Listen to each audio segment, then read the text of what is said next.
Hey guys, it's Chuck coming at you with another live stream of Hardcore Minecraft. Today, we're just going to improve some stuff around the village. We've got a thunderstorm going on, which has a lot of skellies on the far bank. Rather than deal with the consequences of this, which are just monsters spawning everywhere, we're just going to go to sleep. There's some stuff I want to do with lightning storms in particular. There's this phenomenon with skeletal horses preoccupied with, but I've never seen them on hardcore, so it makes me reticent to want to do that. So the plan for the day is to get the inventory in the order to which I am accustomed. We're gonna throw the chainmail helmet on the ground because I could not care less.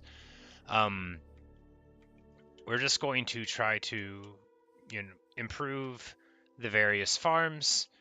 First, I'm just going to go and grab some emeralds, and by grab emeralds, we're of course just going to farm some gourds, because that is how it all works.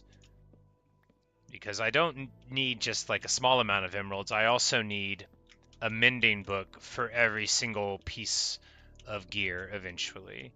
Although some of them are less important. For example, I'm not going to be super concerned with getting like a perfect shovel.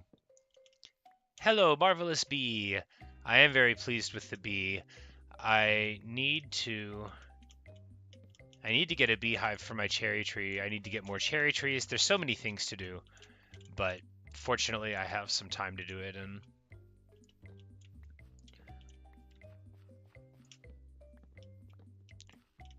And I should improve the irrigation for the gourd farm. We need, on this level, yes indeed.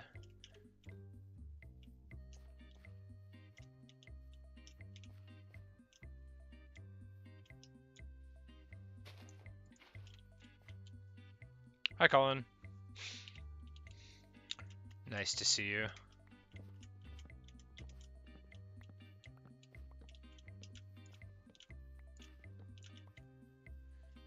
We're just going to run over, find the farmer who is hanging out at his composter, just chilling. He doesn't work very hard. He really just waits for me to show up and sell him things.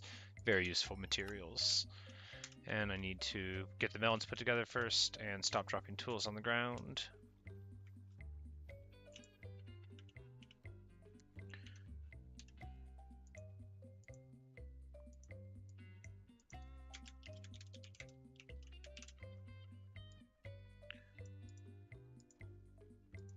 Go ahead and put the day into the description. That way it'll be there. Sometimes people are curious about that. Which, day 48, it feels like it's going so fast, but it really, that's how the game is. I need charcoal. I need just absolutely everything, but fortunately we're at a place where we can start getting absolutely everything. I think we'll just improve the chicken coop, though, because that'll be very important to do, which we'll need cobblestone cooked up, because I don't think I have any stone anymore. I probably sold it. It's hard to say. But yes, Colin, 48 days is how long I've been playing on this world. And I've been playing Minecraft in general since the middle of June this year. But this world in real time was just earlier this week. It would have been Thursday, maybe? Wednesday or Thursday of this week. I've been putting in a lot of time. And we just went on a big expedition not too long ago where we got a bunch of lapis and a couple handfuls of diamonds and a bunch of redstone. So all the materials that we need to make the village where we're setting up shop a better place.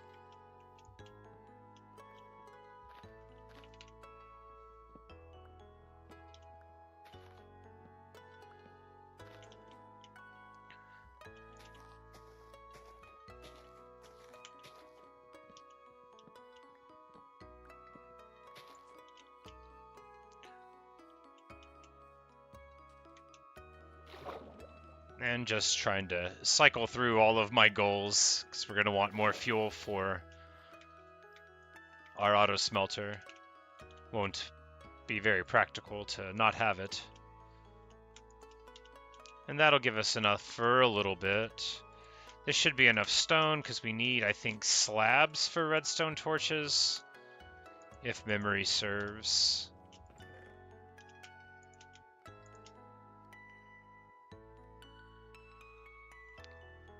And I'll need an extra bow, which I don't really remember how to make, so I'll just buy it. We need more levels out of this guy anyway, eventually. Oh, not from him. The other one, he lives inside here.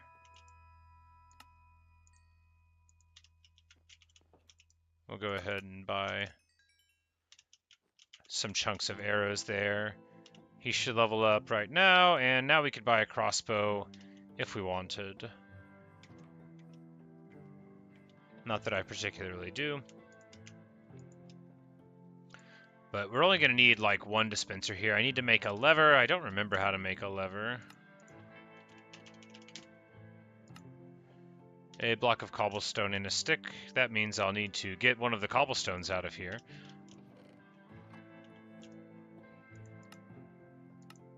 Alright, so a couple of redstone torches, 4 redstone torches. Okay, it's just stone for the repeaters, good deal. 1 lever. I need some amount, I think I need more cobblestone for...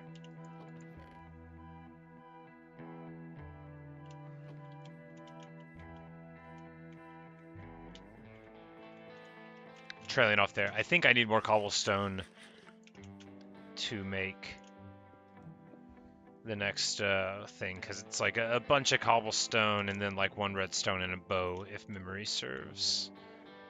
But having no cobblestone at all, not great.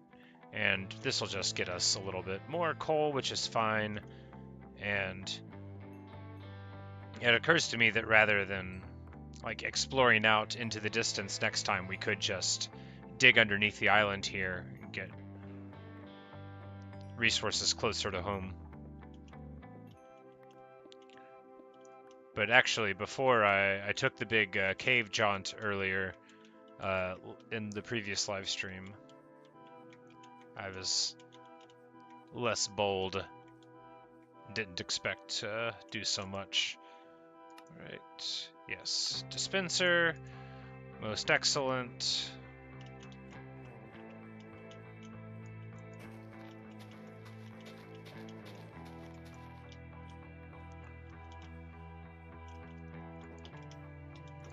Alright, so how do I want to build this? I want to build it... This is going to be tricky because of all the chickens in here.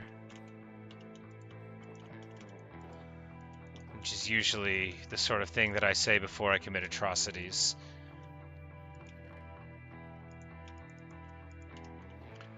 Because if we put the dispenser just like anywhere up here, it'll be just like slightly more difficult to access it. And I want to be able to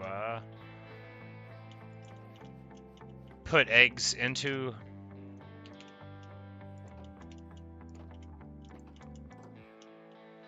the chest above it without the birds being in the way. But this should be just fine. Yeah, this is going to make it easy enough.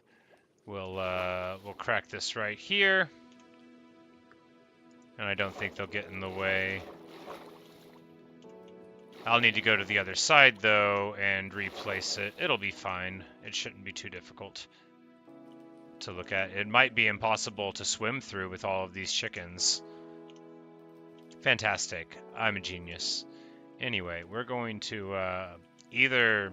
Alright, so I am going to... I'm gonna make my way through this. It's gonna be alright. Alright, see, look at that. I'm out. I'm almost out. Let me free of you. Alright. This has been an absolutely horrifying view inside my decision making. So, I don't think they'll be able to get out through this. We'll just go down a couple, and we should be able to see the dispenser. Right there. All right. I was off by one. Oh no, they're all getting out. This is truly the worst timeline. All right, we're fine. We'll just go a little bit more inside here and skillfully remove the obstacles to our goals. Do I have any torches at all on me? No, that is not perfect. Because I am making a dark space, which is just the sort of thing that ends up in tears. But we're going to torch up. All the people are going to bed, and we will too soon enough.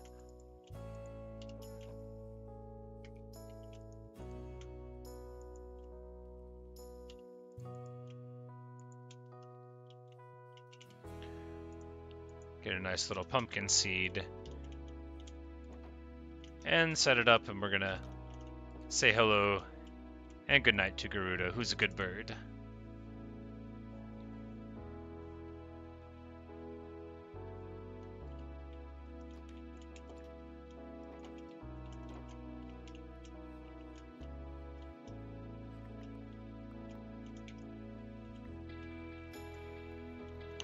Alright.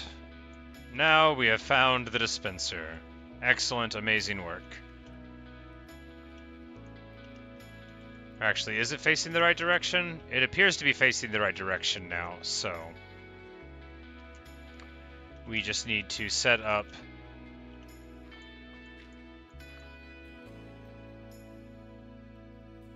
so we'll just put the stone here to mark the area. Why am I doing it with deep slate, which is relatively hard to move out of the way? Unimportant. So we'll have it clearly marked. Oh, hey Natasha, nice to see you. But we are improving the chicken coop. You know me, I don't mean very improved, but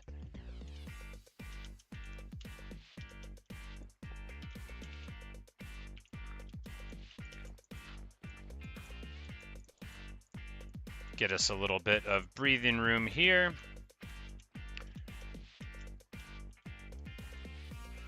Alright, so we just need space to build a clock over here. Ideally underneath some ground so that the ticking won't, make itself heard to me constantly. If it is annoying, I'll either, turn off the sound as I normally do, or I'll just rebuild the chicken coop somewhere else. So we'll build the clock like here and then connect it in, and then I'll just bring the hopper and everything here in a second. Or rather, there's no reason not to get all of it together. So I'll need chests. Oh yeah, wood. That is a thing to do. Because I cannot do the things that I want to do right now with what we've got, I need to go and get more wood. So I need to make a couple of chests. One chest for the thing and then one chest for the hopper.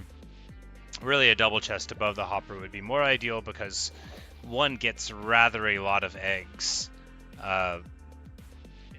It happens gradually then suddenly. It's pretty shocking how the chicken multiply over time.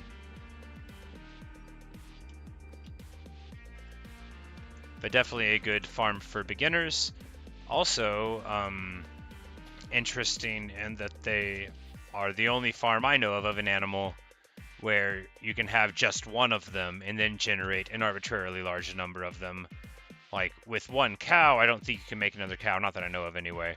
But with one chicken, with the eggs, using the miracle of the spontaneous generation of smashing, you can absolutely get all of your dreams to come true. And this is going to be plenty of wood. This is also going to let us build a smoker because you need like some logs for that. I'm just going to crack this.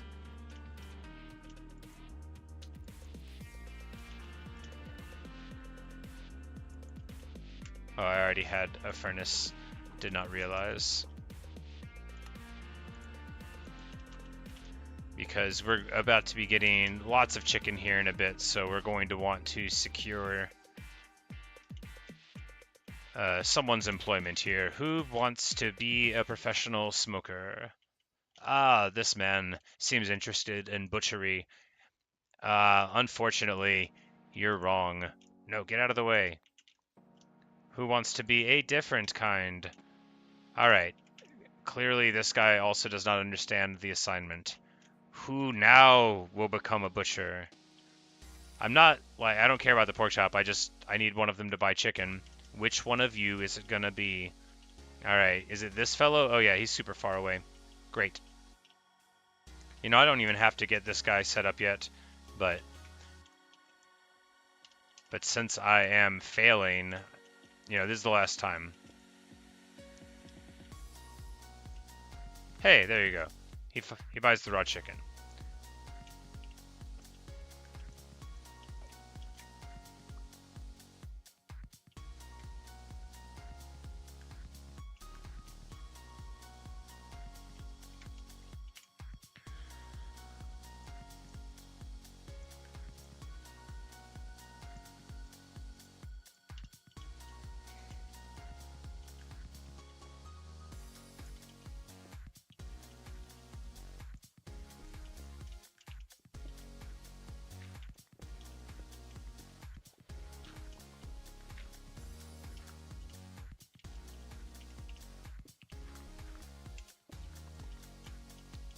Alright, so clock time. We just put a thing and then a thing, knock it over, one in the corner, one connecting it, rotate like so.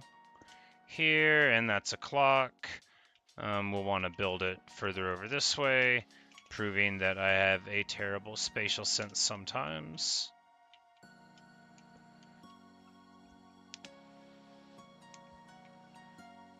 You decided to learn to build in the last 2 days.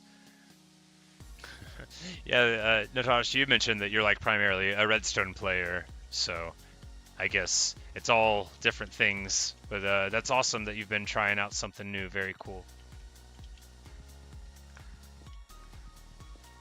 Can we do it like this? Would this work? Probably.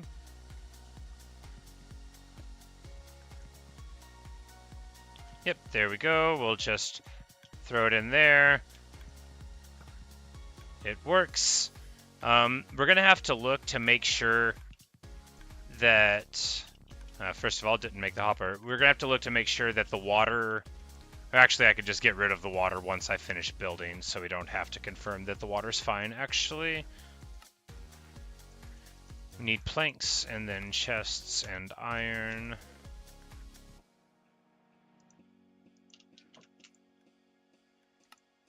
Yeah, I think one of the really interesting things about Minecraft to me is that everyone I talk to seems to have like quite different approaches to it. Like I have several friends that only ever play creative mode, that just never ever play on survival at all, which I haven't spent any time in creative mode, but I can see that would be pretty cool. But that's not generally like what interests me in games. I tend to be more like mechanical in the things that interest me. Just like only doing artistic type stuff is not what appeals to me. Like I have 8,500 bookshelves, but if I just had as many bookshelves as I wanted in my survivor world, then I wouldn't need 8,000 anymore, would I? I'm digressing. I had a plan. I had an important plan. We were gonna make chests.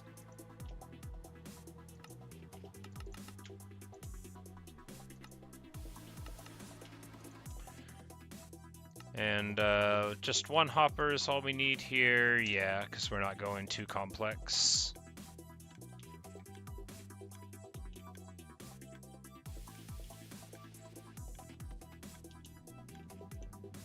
I'm just going to break the circuit real quick while I'm working on it so I don't have to turn the sound off. Because once I build this, I'm not going to have to hang out too long.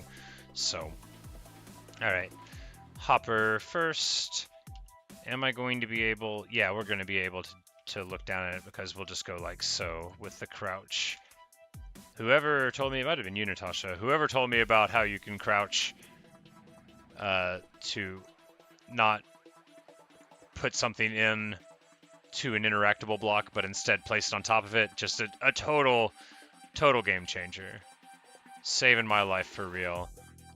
Alright. And...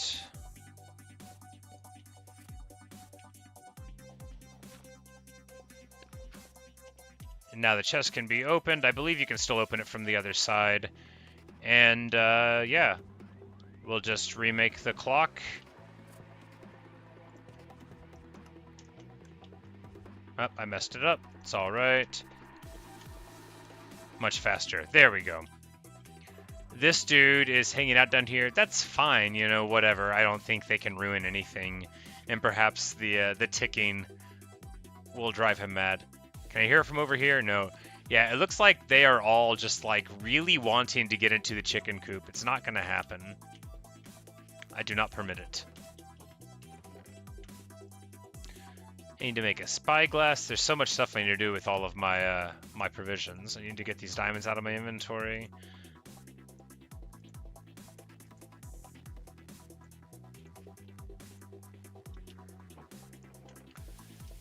Need to smelt some iron.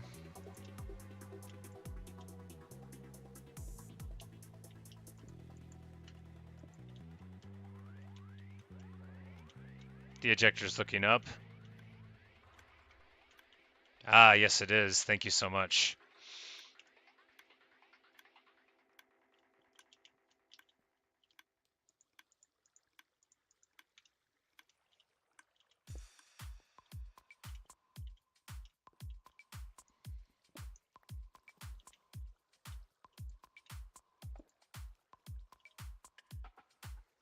All right.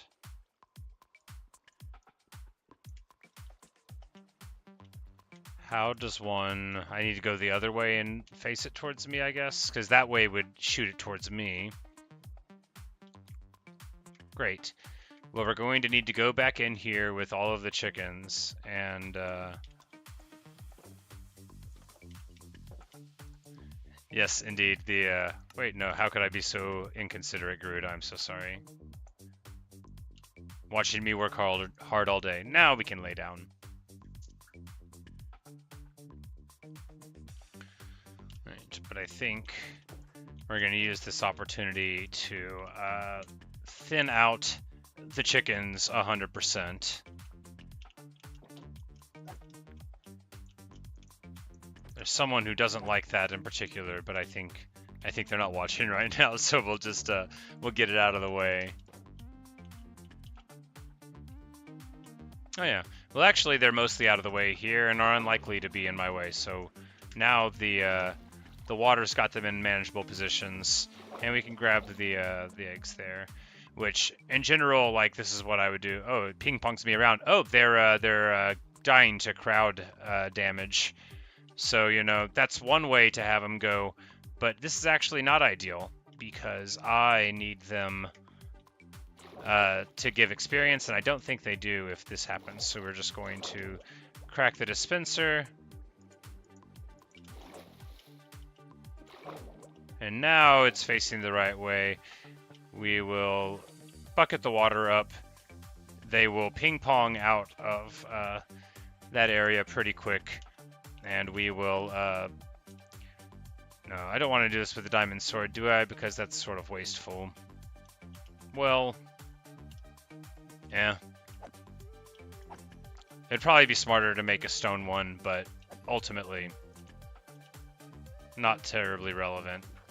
Yep, so right here, all right, perfect. So we can, right here, reach the chest.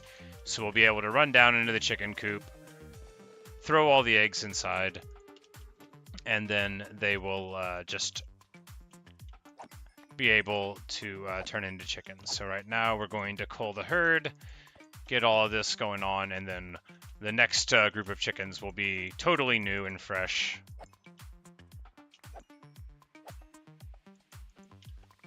And we'll have secured a bunch of experience for our next venture. And then we'll know that we can come back in like 20 minutes, and then that's when they'll start laying eggs again, and we can worry about doing another cycle. Oh, hey, Mr. Panda. Yes, I do remember you. It is nice of you to visit.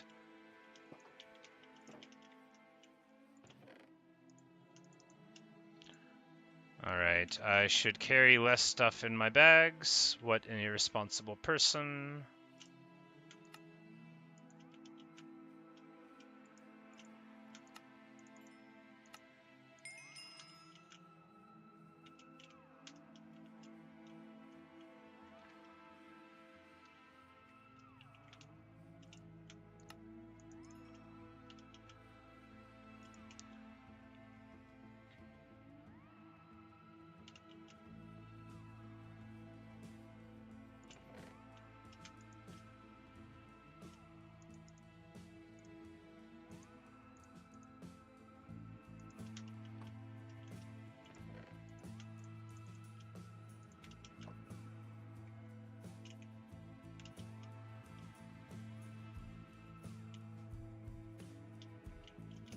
Alright, and we will let the ticking of the clock commence and walk away. After we load up these eggs and then another level of them, that is. Alright. Tick, tick, tick. It is shooting the eggs out. They are verified, probabilistically turning into chickens or not. Hey, we have demonstrated chickens. Perfection. Not perfection, but much better. This is the first time I've built a chicken coop where I, from the inside where the eggs are being laid, can just reach up and put them into the chests, so that's pretty nice. I could probably even get access to the chest from above as well, but less of a priority because these should be the last of the eggs that I get from a random place that's not right here. So I don't think they can get up there, and even if they do, well, I don't think they can. So we're getting sorted out on the chicken farm front, and level 45. So next thing is we're just going to harvest sugarcane and plant more of it in places. And then we need to breed up some cows, and then get a handle on where we're at on a resource point of view when it comes to bookshelves.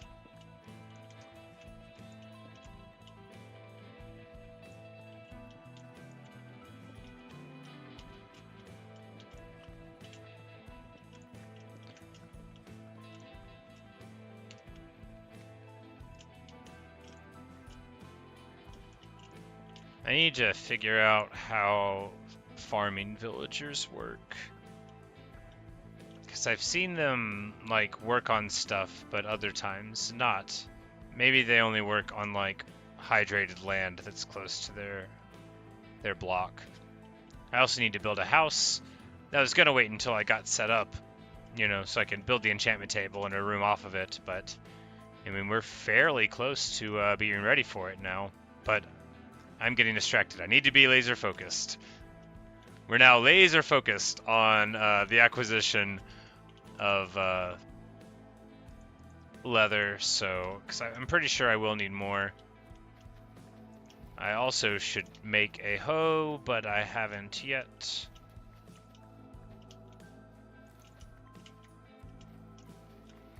Oh no. Every time you jump or somebody jumps on a crop, if you land like right in the middle of a block, it messes it up. Which in my survival world I've occasionally got like real bent out of shape. Because like a wandering trader will go like on the side of my wheat mountain and mess up the wheat. And look, I've spent like a lot of effort on that mountain. If I told you, you would think I was joking. It's been like more than a month since my last Wheat Mountain episode, so maybe it's time for another one. You know, the first two wheat field episodes were big hits, so maybe that'll be like my trademark. But we're just going to breed up a bunch of cows real quick, get a good chunk of experience. I might need to make this pen a little bigger.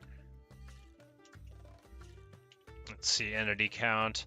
There's like 100 cows in here, so I don't think we're close to too much cram, but it is like a bunch.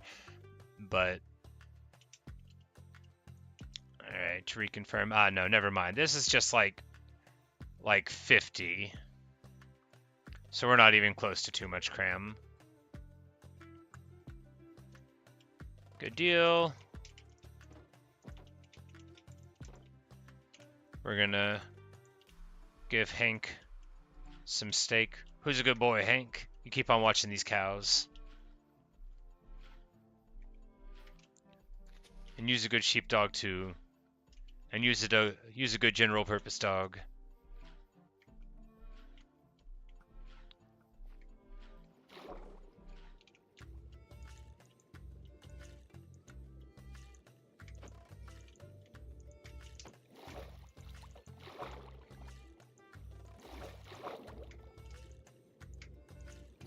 Alright, sword fishing. Could have been more effective. But we can't be going around giving pets food in manners that's not, you know, respectful of their general contributions. Here's Bella. Oh, the other cat is hanging out here. I need dye first of all. We need to...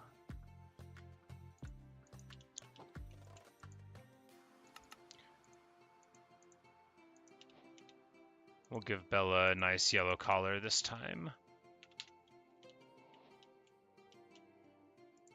Who's a good girl? Alright. Now we'll get her up and around, and this fellow, and, oh, yeah, after all that time sitting down, now you just want to sit on a box here. Have some salmons, perhaps the happiness of a young cat in the world. Yes, hooray! Oh my goodness, she takes after her mother. She's even got a little yellow collar. Unfortunately, she takes after her mother, and she's got a little yellow collar, so we're going to need to change the color of the collar. Otherwise, it would be too easy to confuse them. They would be playing tricks on me. But can I get like an orange out of this? My color theory does not fail me, so we're going to be able to get a little bit of orange dye. Here you go, kitty. And we'll do an orange one for the father, and then the daughter can have an orange one as well. She'll take after her father in that regard. Very inspiring. Another thunderstorm? Alright, so the game wants me to explore through a thunderstorm. I'm not going to do it in town, though. I don't love the idea of these guys trying to deal with it, so we're going to run off into the distance a little bit. And hopefully that'll make everybody safe. Because, yes, definitely out here where the light isn't, we've already got a lot of spawns going on. Oh no, not the cats. Oh no, oh god. Okay, we've got to get back in town. I've made a huge tiny mistake. Everybody's all right. But we definitely need to get all of our pets to a safe central location and have them stop running around. All right. All right, you little rapscallion, you hang out there. We're just going to lay down. We're going to deal with the thunderstorms some other time, even if the game clearly wants us to do it. Giving us 2 thunderstorms in just like less than an hour, it's not like totally unheard of, but it seems very, very frequent, just like in my anecdotal experience.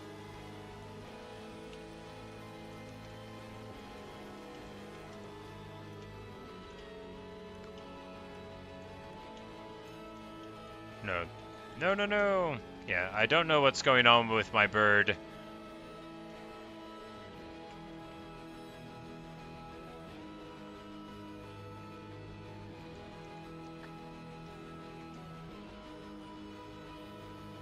Alright, we caught him on our shoulder.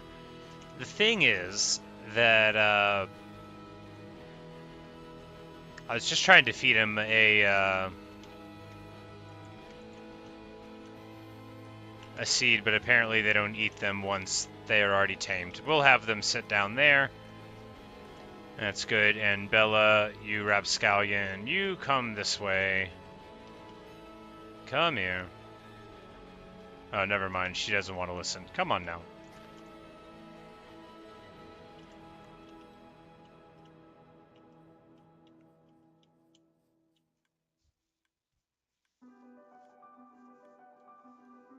Can't imagine what a speedrunner would make to get 2 thunderstorms in an hour.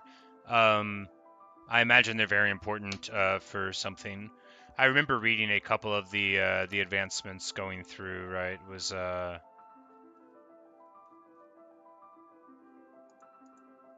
Not, it was in the adventure one, maybe?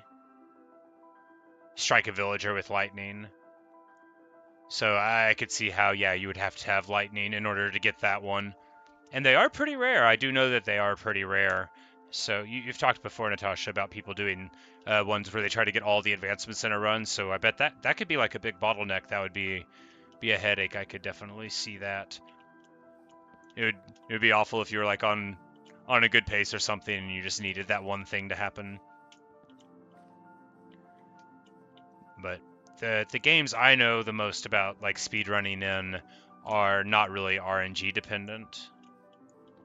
Which I wouldn't consider myself an expert in any game except for like maybe GoldenEye and 64. And I'm not an expert runner of it, but I have like a very above average knowledge of speedrunning in that game in particular. And I do actually still like actively run GoldenEye N64 and try to improve. But I haven't been doing that for very long. I just bought my N64 a few months ago, right before I started playing Minecraft, which Minecraft has definitely gotten in the way of improving my scores. Not that I'm bitter about it. I have more fun playing Minecraft, honestly.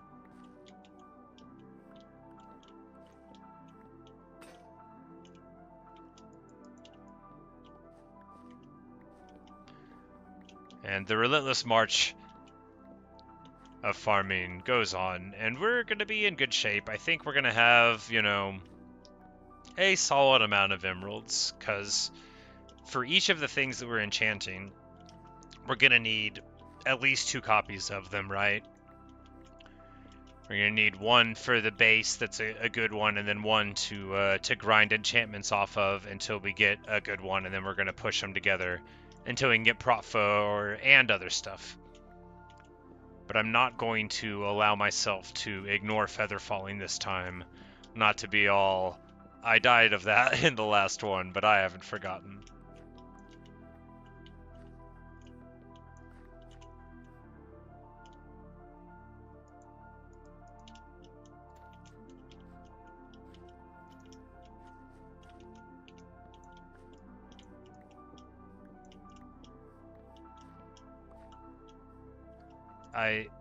I feel sometimes like the villagers desperately want to run into the path of your axe. And I don't know what it is about this guy. Like, he is... You hungry, bro? You want some food? Do you want a flower? You wanna leave me alone, bro?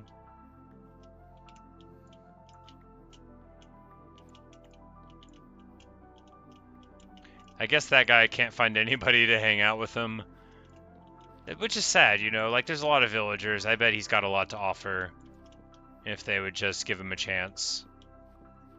But I don't know why he's looking for the only dude that's working for a living around here right now and trying to interrupt me when I'm clearly in the middle of pumpkin smashing. And like, I don't want to get overly reductive. I do. I'm lying when I say that. But if you're in a field and you see a guy who is hitting pumpkins with an axe, why are you interrupting him? He is clearly in the middle of something that he deems to be rational and important in that moment. And if you don't have a really good reason for stopping it from hitting the pumpkins, you maybe ought not do that. There's a lot of reasons not to hit pumpkins or melons with axes, but there's probably just as many reasons to not criticize a person in the middle of doing it, like that villager appears to be doing. Alright, now they're just having a whole get-together here. Either that or they're trying to pet Bella, which is fine, you know. She's a nice cat. Good confidant, you know.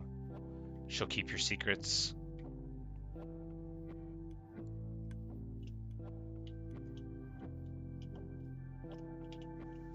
Yeah, the clicking, you know, it's not totally intolerable, but I could definitely say that it'll be nice whenever I build a house that's a little further away from it. Of course, I could just build a chicken coop that's further away from it too. But it looks like, obviously, we should be totally out of eggs now, and then this will be the new crop of chickens, however many there were. Should be a big chunk. I mean, it was 2/3 of a full chest of eggs, which of course eggs are 16 counts rather than... Oh, a golem is guarding the sheep. You know, that's good. I'm sure they feel a lot better with the golem there.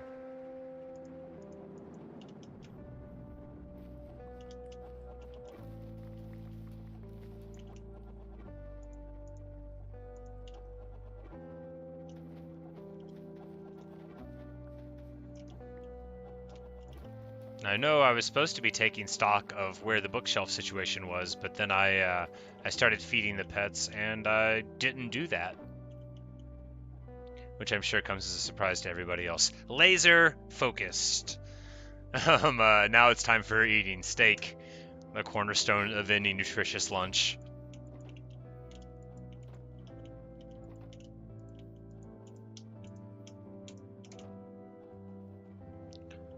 And now, time for a little aggressive wheating.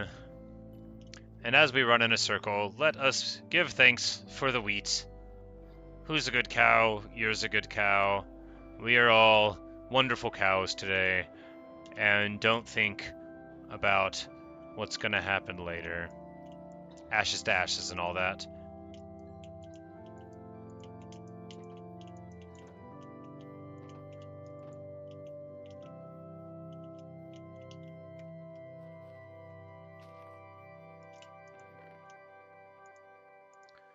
We're just going to throw random seeds in here and random wheats in here. It seems appropriate. The sugarcane I need to plant. I need to get on that like right away. But actually, we might be in a fine state because I planted all of this earlier. But first of all, Bella, I'm not taking my pet around with me. It's not going to happen again. It's not okay. So if you will kindly come to the village square, where it's nice and safe.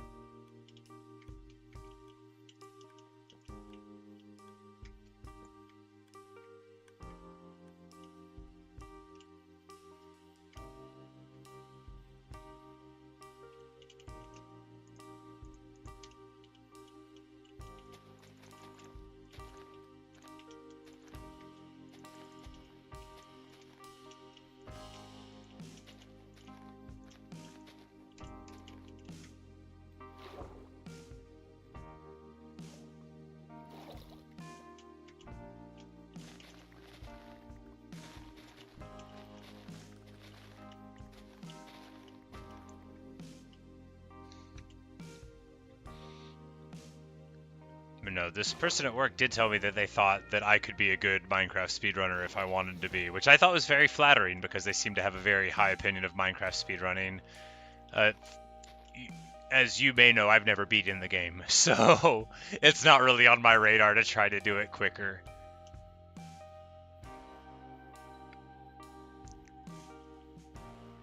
But it'd be funny to do my own speedrun categories, like find a name tag and name a chicken Garuda.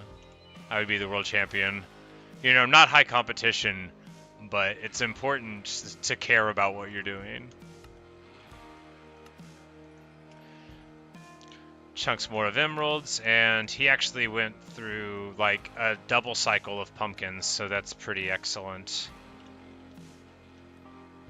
And then they are all about to lay down for the night. I'm just going to pick up the enchantment table because I'm not going to build it here. But taking stock of our resources. So I don't have any bookshelves already made. And I don't have any wood either. I've got 11 books. Or rather, I don't have tons of wood. I've got a little bit.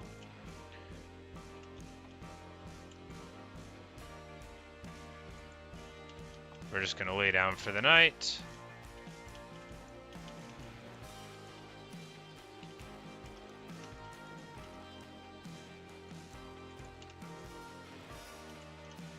Give Garuda his ritual seed and carry on.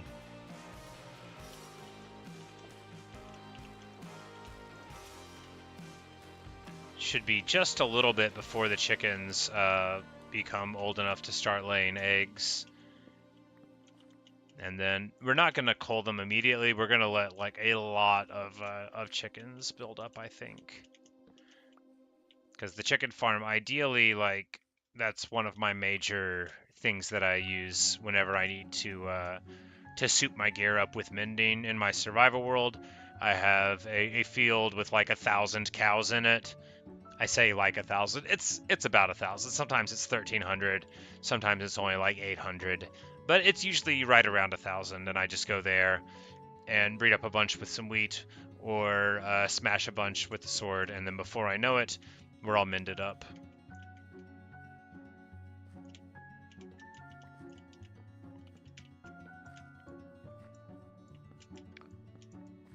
I don't have like an obsession with hilariously large numbers, like I have to have 1,000 of this thing. But when I got to like 750, I did think, well, I mean, wouldn't 1,000 be better?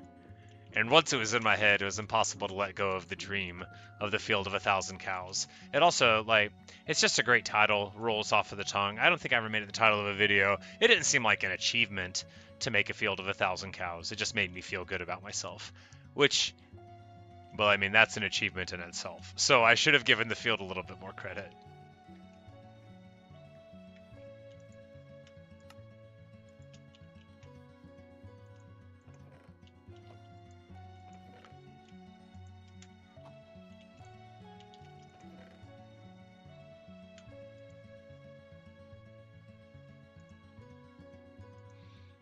Alright, 4 leather.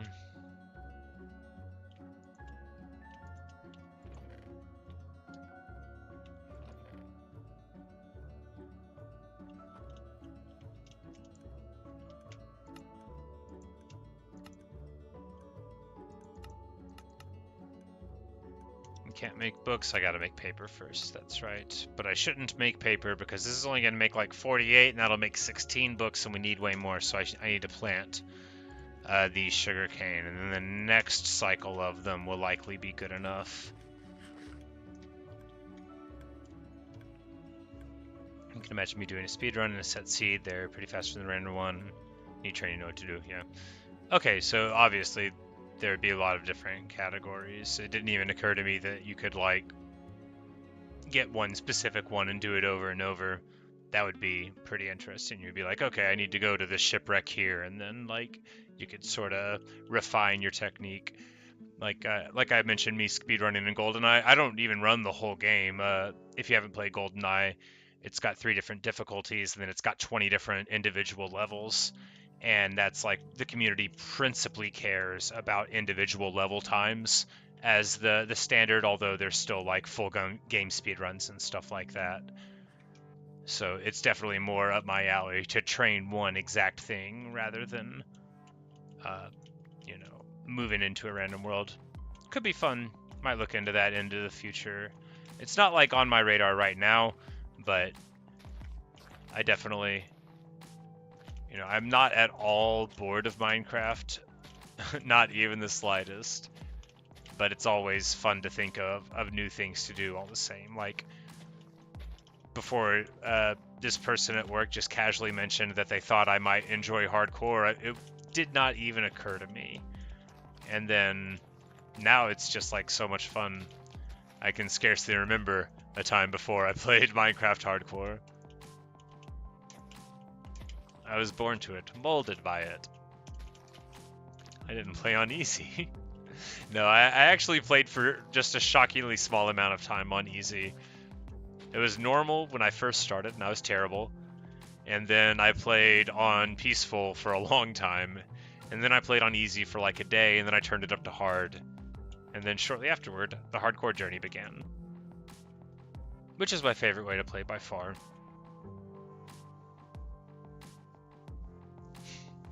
50 sheep of every color. That's nice, Natasha. I love that. I have often thought of having little like pens for all the different sheep, but in my world, in my survivor world, I have I call it a vaporwave sheep pen. So I have a bunch of like pink sheep and orange sheep and light blue sheep and purple sheep and stuff. And because those are fun little colors. In real life, I almost only like the color black. Like I noticed now I'm wearing a shirt that's got 2 different colors on it, but I like all of that sort of silly 80s pseudo-futuristic aesthetic. I think that's fun. It reminds me of being a kid. I wasn't a kid in the 80s. I was born in the 80s. But there's certainly like a leftover aesthetic that I remember. And then, you know, being as fond of video games as I am, so it makes sense that I would like that sort of thing. The Nintendo 64, which was a system that was very prominent in my life. God, it was just the happiest day when my family got one. I'd been saving up for like a really long time to help pay for it, like a year and a half.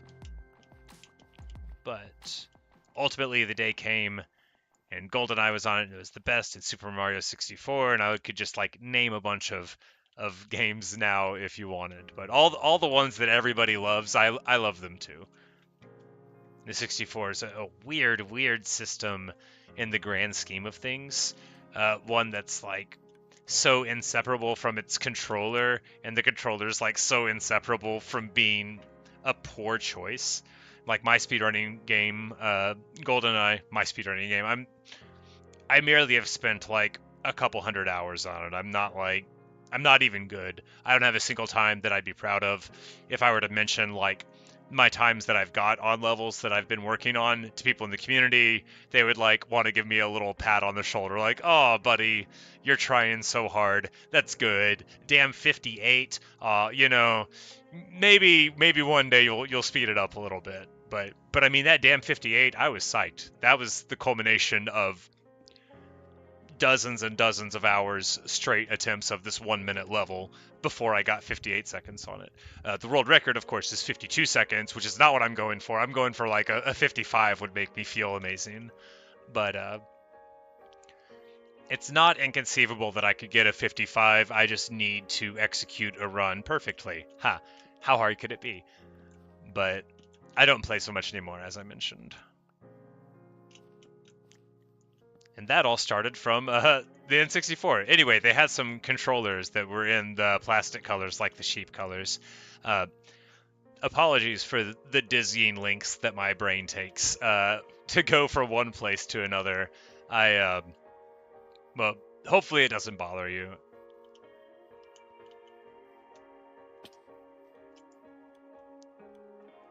I've been told to stop apologizing for the way I am unless I'm being mean, and I'm not really trying to do that, but I would like to try to do that.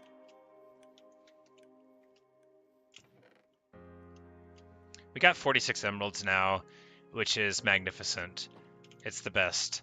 All right, the librarian, did he sell? Okay, so he sells bookshelves. I hate to spend emeralds on it, but you know, if we get to a point where we just need 1 or 2 of them, that would be practical enough. So, yeah, we might level them up to level 2 buying all those mending books off of them. But first, we need space. This is like noontime. All right, the farmer's not refreshed yet, so we're just going to make another chest. We're going to get a chest, and we're going to put it here by the composter, and this will be our farmer and farmer accessories chest, and we will put the stuff that we can sell to him, that we want to sell to him there. Oh my goodness, this is like big brain stuff here. This is going to blow the whole game wide open.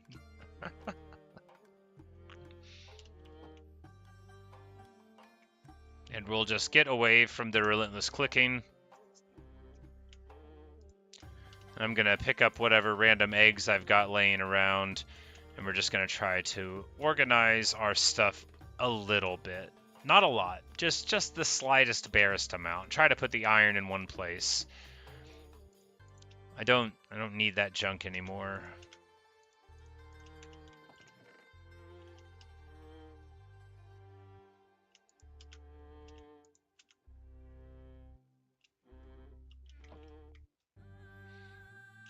And we're going to litter into the river again. Do not do this. I don't even want to joke about it. I mean, I'm gonna do it. Obviously I'm gonna do it, but I don't want to joke about it. It's not funny. It's not funny to do that. And it's fine in Minecraft, but it's not funny to throw your trash in a river.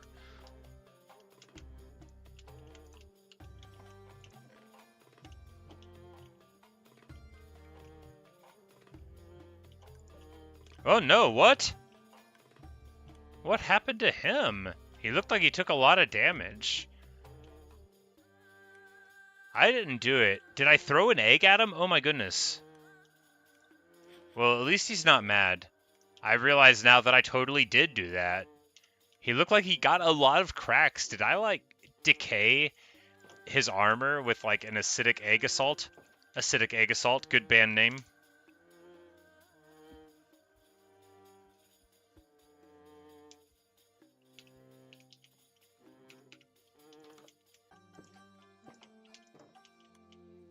Gonna go ahead and grab another iron axe. We're going to melt these two down. Do I have another iron axe? Yes. And once we go through them, we'll be fine. This golden hoe has mending on it already, which is okay. I don't really care, though. Do I need to get more wheat, in particular in seeds? I think we're sort of past having to worry about it, because we've got, like, a sort of adequate amount of wheat.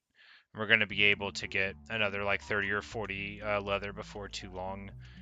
And then we should be on pace to get the bookshelves. Really, we'll just be emerald limited when it comes to the mending books. And then possibly lapis limited. We'll have enough for 5 max level enchants, possibly a little more. And then obviously we'll get 4 or 5 more levels, obviously. I gotta quit saying that word so much. I wouldn't take odds on it happening, though.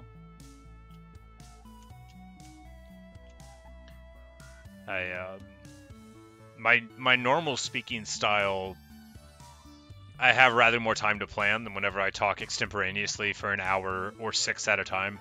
So I often fall into these sort of verbal ruts that, as a bad poet, I recognize and lament the presence of. I'm like, you could have been more eloquent there. We don't need any more redstone on us because the only redstone machine I know how to make is the dispenser there. Well, actually, there's a lot of stuff that I can do theoretically, like, and I do know the sugarcane one. I just don't think it's practical. You can use a sugarcane. You can put it on a clock if you want. That's the only way I know how to do it efficiently. But on the level here, and then it'll like knock the sugarcane out, and then you can have like a water trough and catch it. So if you had it on a clock, you could have like a whole lot of pistons hitting a whole lot of sugarcane. But it's so fast to farm sugarcane, like so very fast, and it just seems like if you had enough iron and redstone for that many pistons, then I don't know why you would be using it to farm mass sugarcane. But I can see how if you made like a small scale version of it that just worked without your input, that could be effective. If it was in an area you went to a lot. Because I don't know exactly how the game generates things, but I'm quite aware that they don't, generate the entire world all of the time. This melon, for example, won't grow if I'm not in a certain range around it. There's the render distance, but I don't think that's even the full story. Because like there, like the acacia there at the ridge, like those blocks are rendered in, but if I had pumpkins up on the field there, they wouldn't be growing. And I do know that, but I don't know, all the implications of it. But while I'm talking about what I know, I'm not doing any of the things I'm supposed to do, which is typical enough.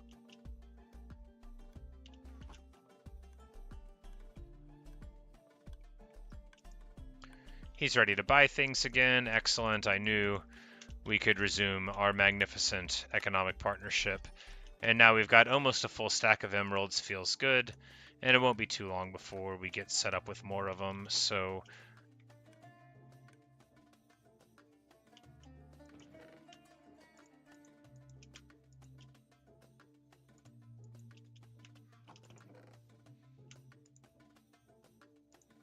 grab more seeds and organic materials.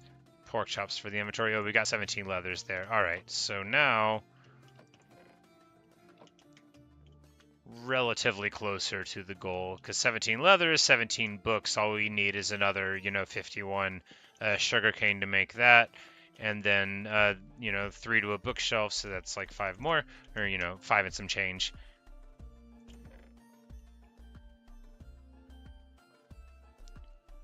But I am desiring to clean up my inventory a little bit. I know it's not going wonderfully, but this is, we're making progress. We're going to intelligently get some things together. This is going to be like a slightly more valuable chest for the moment, and like the things we're actively working with. The brush, copper, we need to just melt down. Still got plenty of coal.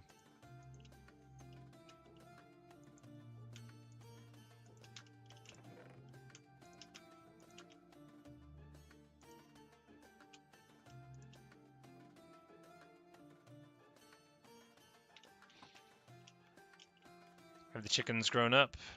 Looks like they have, which they grow up on a more or less regular schedule. We wouldn't expect to see a whole lot of young ones anymore once they've started growing up. It's not exactly regular, but it's fairly regular.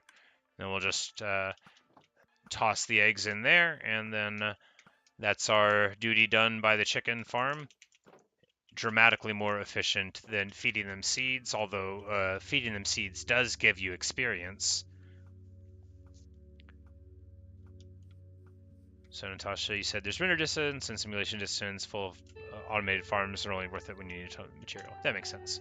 Yeah, I know even that I have like the simulation distance and render distance at 32 chunks, but it just seems like, I don't know, maybe certain things are different. Like, I planted a bunch of cherry trees on one of my worlds, and they only ever get bigger when I'm, like, sort of close to them.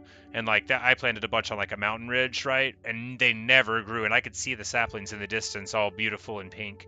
And then whenever I spent, like, 20 minutes up there, bam, they all grew up. So, I mean, obviously, there's that word again. It's clear to me that there's at least some exceptions to what I expect out of it. And I know, like, I've noticed that villagers, you can see them far away, but when they get like into a bed and you're like reasonably far away, they don't show up. Like, you can't see their sprite on the bed, even though you're only like 100 or 150 blocks away, and then you get like a little bit closer and then they'll like appear on the bed again.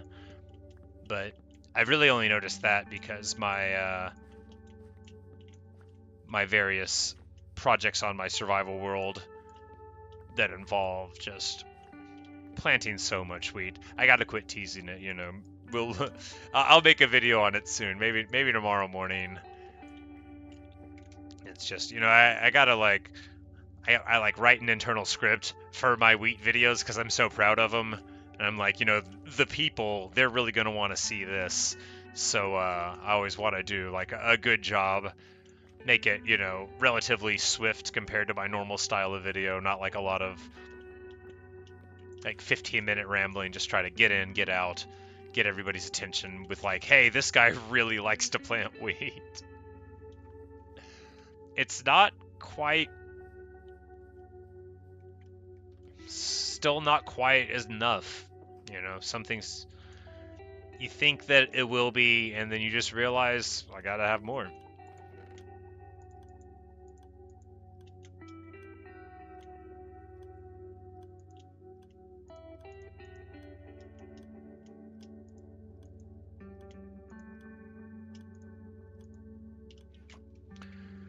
Night's gonna fall before too long. We're gonna go ahead and get some more cows.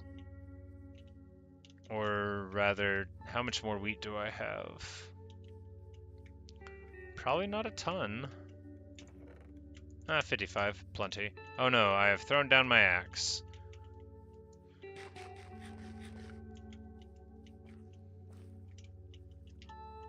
Good old Hank. Do you want a pork chop, Hank? Hank does want a pork chop. And noble nameless sheepdog, who's a good boy. And other dog.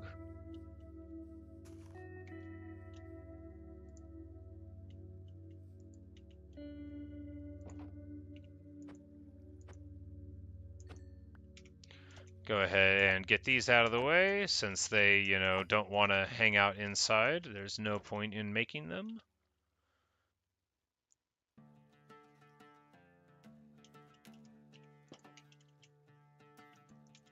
Alright, if you're not going to let me in, I'm going to make room.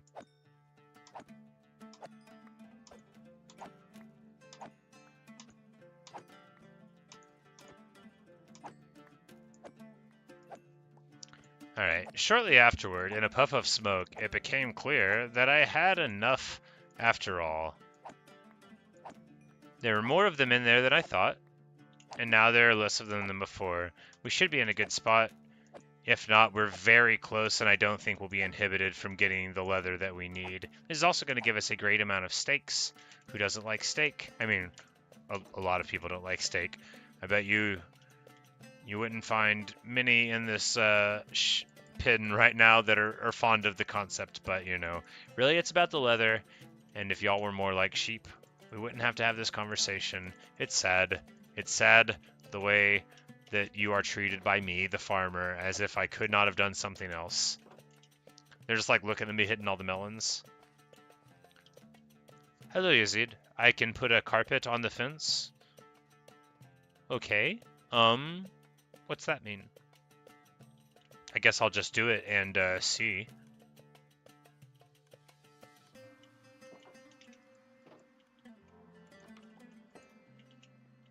We'll give Garuda a nice little melon seed and then lay down. Yazid says, so I can climb in while the animals can't. Oh, okay. So it like removes the property where you can't jump it. And villagers and golems won't go in? Because that one golem, you know, that was an accident.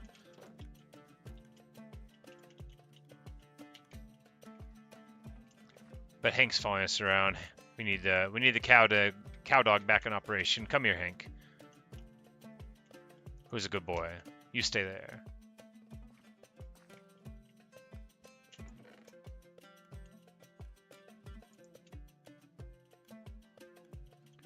Oh yeah, 60 leathers. All the leather we need, because I think you only need like 45.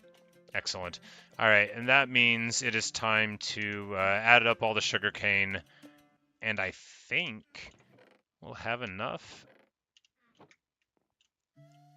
No, we'll wait like another 10 minutes to let it grow. We'll still need emeralds and such for the various things, so we don't need to entirely rush it, but we're closer all the time. That means I should plant this sugarcane.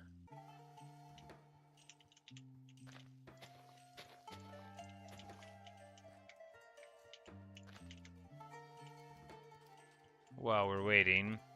Yeah, and this is what, there was just like 27 or something sugarcane, so that's going to get us very probably all that we need. And if not, then we'll just sink a couple of emeralds in to buy in bookshelves from the fellow. But I believe you need 15 total bookshelves. But at 9 emeralds a bookshelf, you know, that's pretty steep. That's what, 135, and I'm not trying to live that life. 135 emeralds, that's like 4 books of mending. That's half of the books of mending I need. I would much rather do the reputable thing and smash pumpkins with an axe for profit. But what was I doing? Forgetting about the carpet. You mentioned the carpet. We will check that out real quick. You need a couple of wools to make a carpet, a nice white carpet.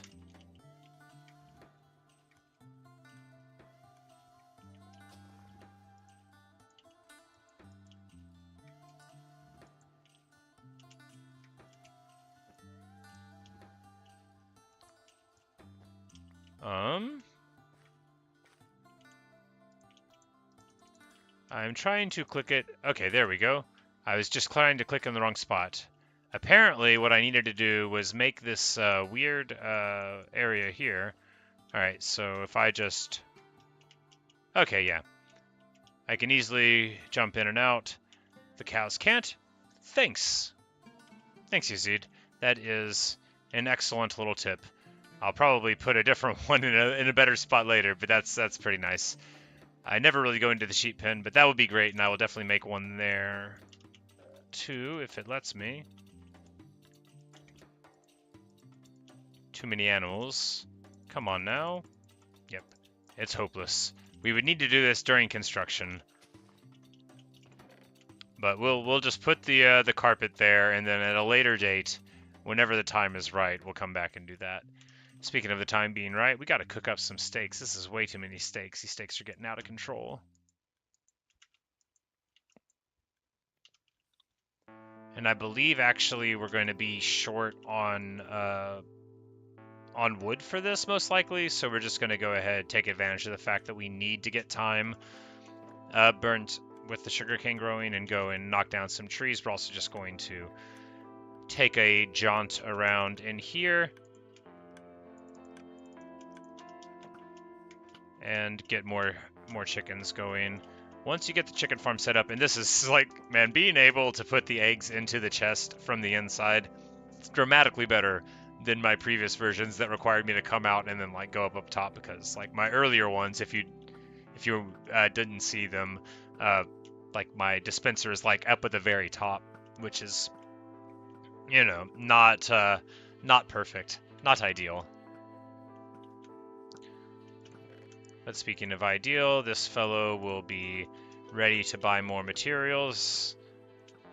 Make the melons into melons. You just jam a bunch of pieces of melon into one single melon, as one does. Yazid, I have been streaming today for 1 hour and 15 minutes. My very first live stream that I ever did was this week sometime, but I've been recording videos on YouTube 10 years ago, I guess, is when I started. It is not my real name. It is the name of this guy in Roman history. He was a king. He was a bad person. But this is my 96th hardcore Minecraft video or live stream. I've been playing Minecraft for about 4 months now, since June of this year. But although I did start making videos about 10 years ago on YouTube, or 9.5, I forget the exact date. It was in like 2014, and I had several hundred videos then. I played this game called Mountain Blade Warband.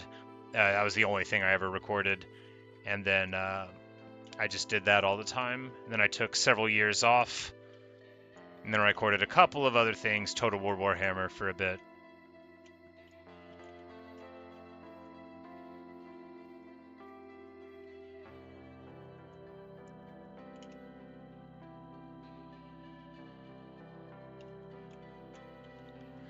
But then I saved up for a while, and I got this new computer, and I'd been joking that I should like get this monster of a computer and then play Minecraft on it.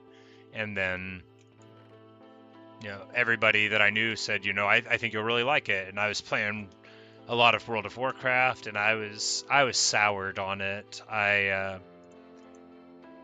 was not getting what I wanted to get out of the game anymore. I don't know if you've ever had a game that you loved, and then just like one day you wake up and you're like, what am I doing? And for me in World of Warcraft, I mean, like, it was a lot of time that I spent on it. Whenever I tell you about like my 8,000 bookshelves I have in a survival world, and WoW, I had thousands of potions. Like I had so much stuff. And then one day I just like realized I wasn't having fun. And shortly afterward, played a couple other games and then came upon Minecraft, and now having a good time.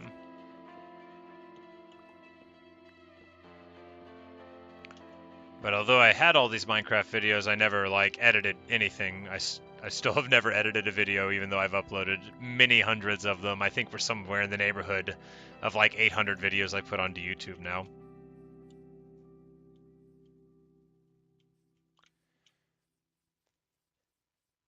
Yeah, World of Warcraft, if you don't have someone to explain how you're supposed to do it, I don't know how the modern iterations are. I played, back in the day, we called it back in my day, it was just World of Warcraft. I played it the original before any expansions, which we in the years afterward we called it vanilla.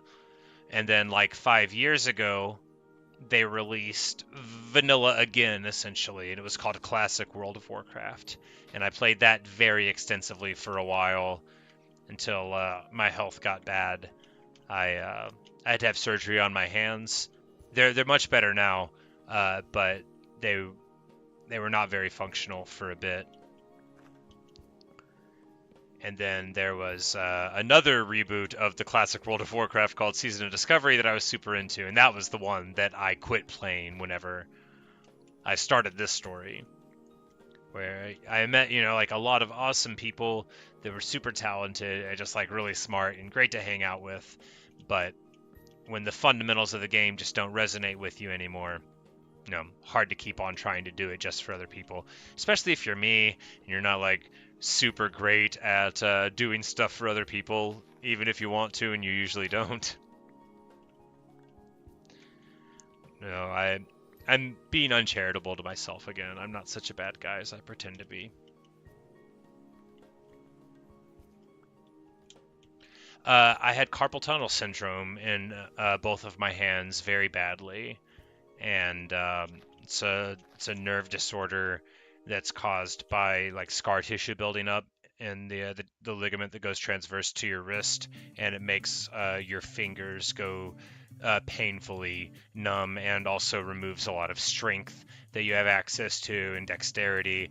Often wakes you up at night with severe pain, that kind of thing. But because I'm a cook by profession, so I need my hands, and then I'm a video gamer by obsession, and while you can play games without your hands, all the ones that I played, I needed them.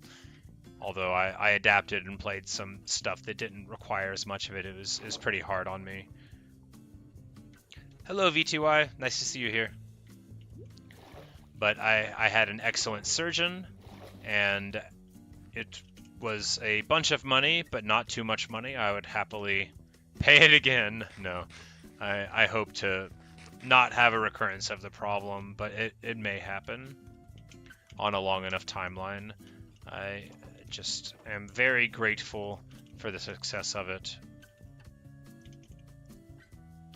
And one of the things that I sort of told myself back when I was having those problems with my hands is that I would, get back into doing the things that I like to do that I couldn't do. So like before my surgery, I didn't really bake, but I had sort of like thought about it. And now I make like cookies all the time, and I make bread and fudge, and like I make a bunch of stuff at home in addition to being a cook for a living.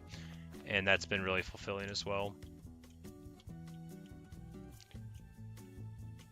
But what I haven't done is put more of my Warhammer 40k models together and paint them. I'm not a good painter, but but it doesn't matter. The joy is in putting the things together and that sort of stuff. But that's another one of my hobbies is 40k, but I just haven't got back into it because I'm like so bad at painting, it gives me anxiety. So I'm always like, oh no, I can't mess up the thing. But really, it'd be better to just, have a figure with some paint on it than be running a bunch of like gray primed guys. I've painted a lot of my figures, just not in years. It's called a pile of shame in the Warhammer community, and mine is significant. But yeah, you see, just say some people are born with no hands, they play better than you in most games.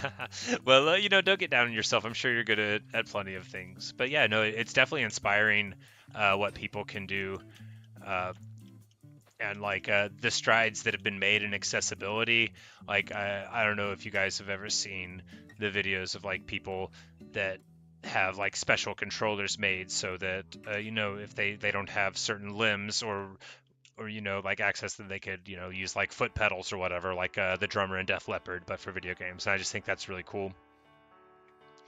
So whenever I was growing up, it would have been probably pretty hard to get stuff like that, although I don't know if it was impossible in the 90s, but it's definitely one way that I feel like technology's been really great, is making like the things that make our lives beautiful accessible to more people. Whether that's, the internet or a game controller or a combination of those things. Like, I think it's really cool how much more stuff there is for us all to enjoy. Although sometimes it's not all good things you find. Sometimes you're like, maybe the internet wasn't altogether a great idea, but it's often such a nice place, And obviously I'm not trying to get rid of the internet. Exactly, you see, some games had colorblind mode. That's really important. A lot of men are red-green colorblind. I played a bunch of Dead by Daylight several years ago, and that's a game where like the color red is very important to processing like core game mechanics, and then also so too is hearing, like footsteps, or when the bad guy's close to you, you can hear like a heartbeat. So if you couldn't hear, you wouldn't be able to do that stuff. But then they added in like a colorblind mode and a thing that was like for people with hearing impairments. So that was really cool. And then, there's all sorts of great strides with things like that. Because a lot of people, like if you don't know anyone that the issue affects, you might think that it doesn't matter. But stuff like that is like really amazing. And I can only imagine how upset I would be if I was colorblind and like my friend was telling me all about this cool horror game, and then I realized like I couldn't even see what he was talking about. Which I work in a kitchen, and I work with people that are colorblind, and some things are it's a lot easier if you could tell what color they are.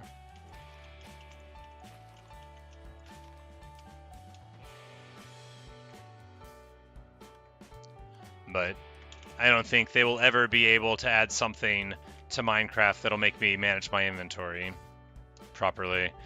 I don't think there's accessibility for scatterbrained people like me. Not that they need to put it in there. It's my struggle. I'm the one who's bad. But I think we're ready to build the enchanting table now. I believe, we probably could have done that slightly before.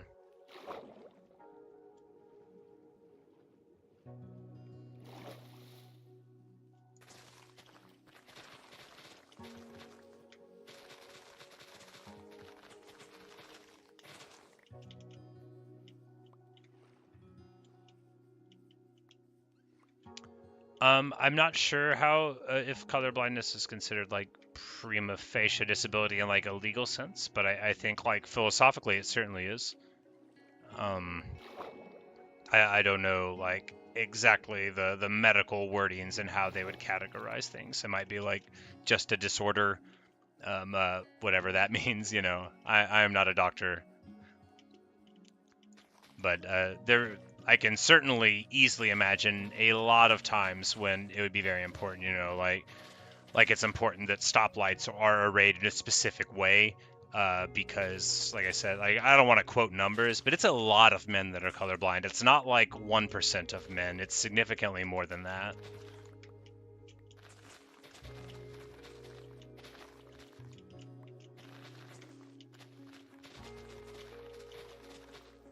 Yep.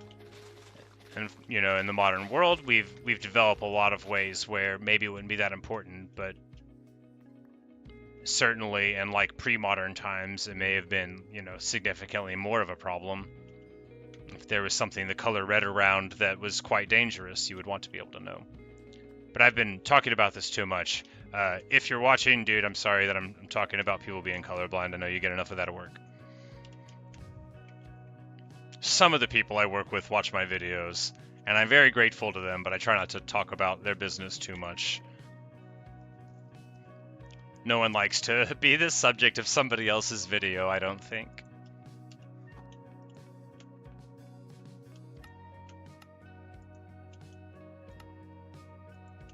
Alright, we got 60 books, and that's going to be plenty of bookshelves.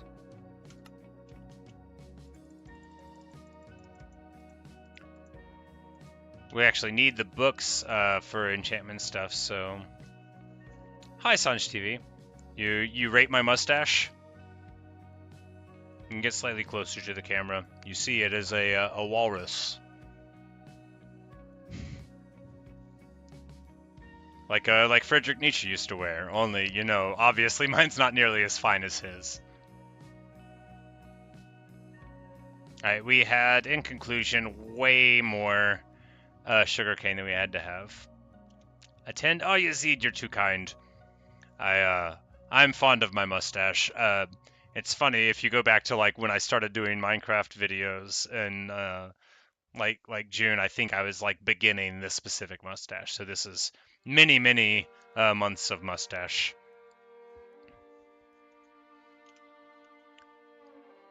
But we got 15 bookshelves, and I think that's enough now. So I think we need torch coverage first of all. And then we go and like build a house. No, we build a little room for the enchantment thing, and then we build a house afterward. Yeah, because a house I want to make out of something that I don't have here. You know, maybe diorite.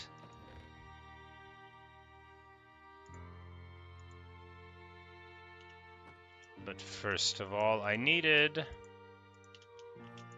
How do I make a spyglass? I don't remember.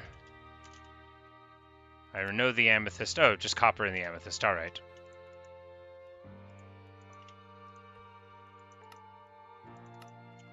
Most important item. Now I can hit my spyglass and then lean forward to the screen. We're preparing for an advancement now. I'm sure we're all going to be very proud. Is it a bird? Is this a butterfly?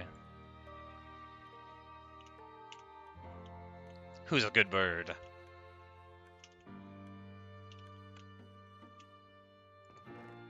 Yep. Well, Yazid, thanks for stopping by. Hope you get some good sleep. Delighted that you hung out for a little bit.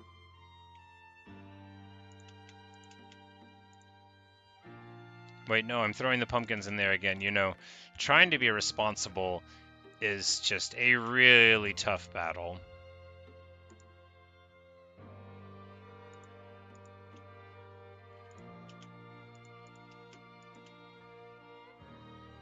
Oh, thanks, Yazid. I won't let anyone stop me. Besides, you know, like my bedtime, or getting hungry. But certainly not running out of things to say. I don't think that'll ever happen. Oh, I have 18 bookshelves. Too many bookshelves. It's not too many. It is a good amount. We'll grab the enchanting table. And I need to grab the lapis because we're going to show up there and we're going to want to make another grindstone. How do you make a grindstone? Stone slab, sticks, and stuff.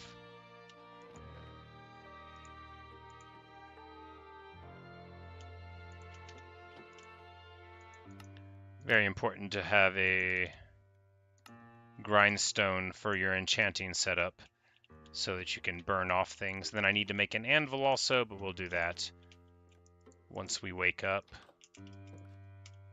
Hello, good old Garuda. Here's some seeds. Time to lay down for the night.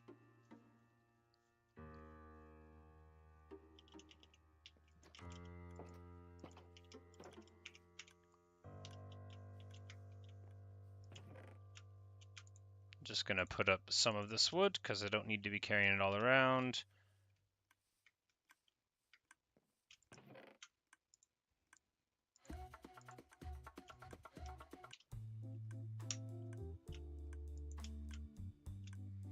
And I think we're just gonna run down and grab some eggs again real quick.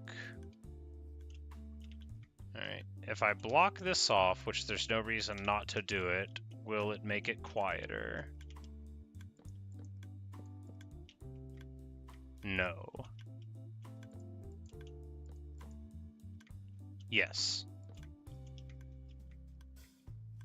Indiscernible. Anyway, it doesn't matter that I did that because I will literally never need to go in there and modify it. The clock is nice and safe underground and there's light. But we are going to run down, pick up the eggs. And There we go. Some of them may be struck, but that is a price we are going to have to pay. Speaking of prices,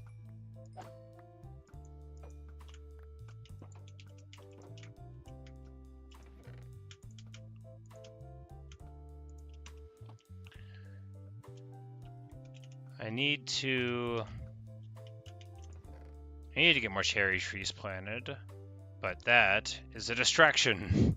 I need to do the thing that I'm supposed to be doing and building a little place. We've got calcite. Calcite's a nice thing. Yeah, that'll be a cool little wall for the enchantment room. A nice, beautiful white calcite wall.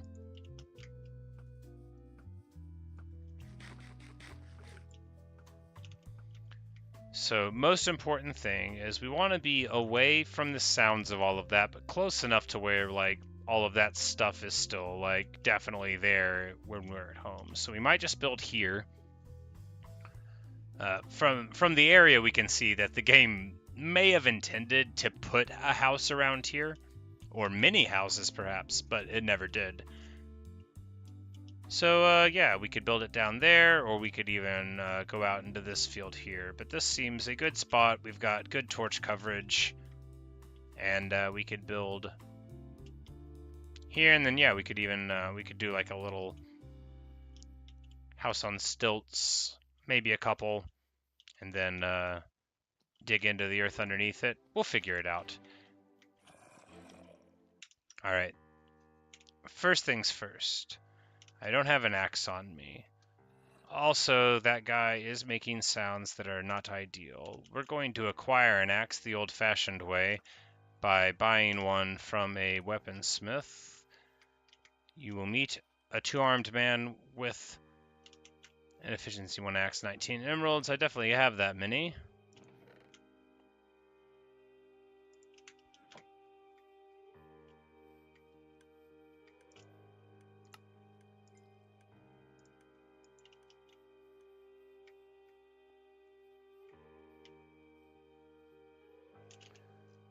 And I should bring an anvil also. Simply because while I'm already over here, we might as well pretend to be getting ready, right? Iron will be in this box. Look what a good job I'm doing with the inventory management. Oh my goodness, no notes. Alright, how do you make an anvil? 2? 4?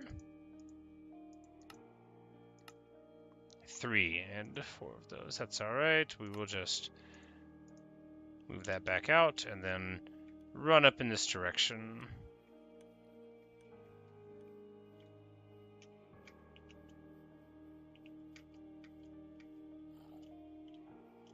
Alright.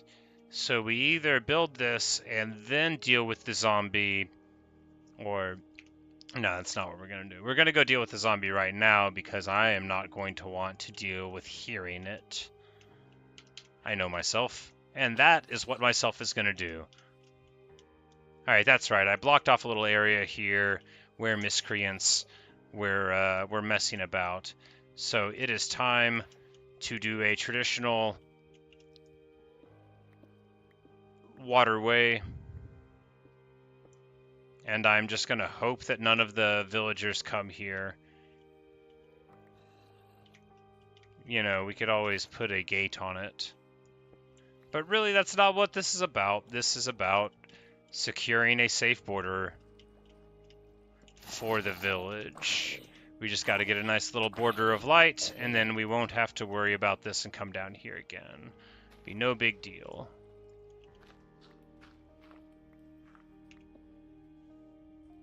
Okay, well, we've gotten into this structure, which is potentially dangerous. Alright, is that sand there? We get an angle.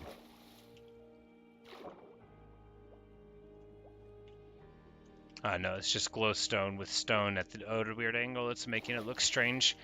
I think this should be good enough. We'll just crack like this block. No, this block. And try to put a torch right there, which should work. And that should make it so we don't have to hear that sound in the night anymore.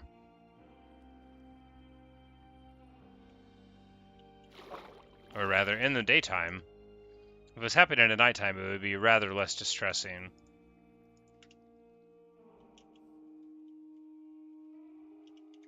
Alright, that's safe, right? Yeah. An enemy is not going to be able to get up it. I don't think that we're going to have anybody fall into it. We're just going to put some nice planks here and pretend that we're safe. And I hope that's the only owning of a zombie. So laser focused back onto what we were doing, which is building an enchantment table. Amazing stuff.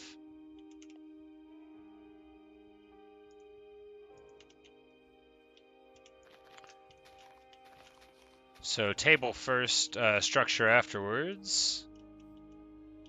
Is that an enemy? No, it's just a beautiful horse.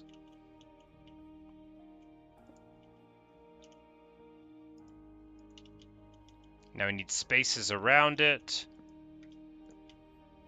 Someone said that even the corners are fine, so we'll test that.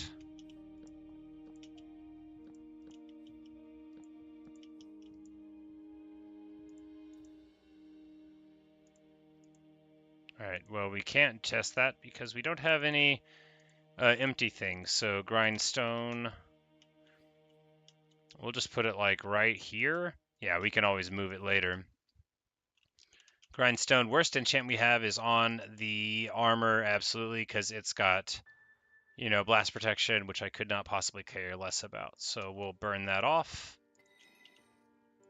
Get some experience. Hi, Sid. It's going well. As you see clearly in front of you, we are now in possession, I just built it, of a max level enchanting setup. I think it's max level. It is max level. We're going to get Prot 4 on the armor out of this. Prot 4 and Unbreaking 3, magnificent. First enchantment, perfect. We improve our weakest piece and go from blast protection, which I don't care about, to huge protection. We might as well hit the legs next.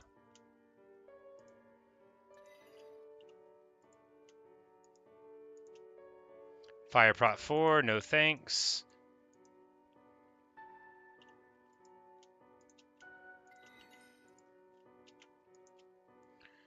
If we get a sword, we'll get Bane 4, which I don't care about. So we can put it on a book, right?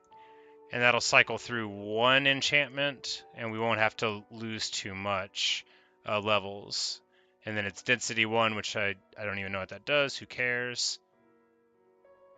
Because it doesn't always give what it says, but if it says fire protection, then we're probably not going to get a non-fire protection thing out of it. Punch 2? Sure, man. Prot 1. Alright, now we get protection 4 on the diamond leggings. Just what we needed. These boots have Prot 3, so, hi, Ben. But, yeah, so now, just in a moment, we've gotten a huge amount of protection boosts. So now we just want to, we're at level 39. Yeah, we'll just try to improve the other armors real quick. And, is this dude trying to get a job over here? Yep. Well, you know, good for him. Real hustle. We're going to go ahead and run home for the night.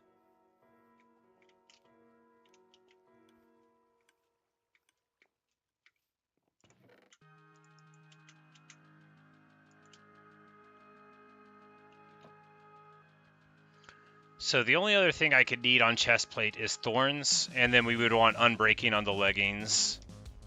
But otherwise, they're ready to put mending on right now, whereas for the helmet, we need higher, and the boots, we need several more mods before we go off on it.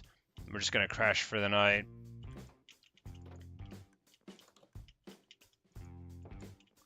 Good old Garuda. Who's a good bird? Yes, it's you.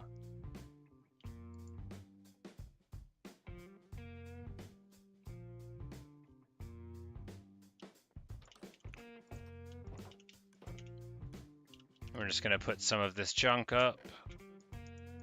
You know, just a little bit of ersatz mining can really give you way more than you wanted.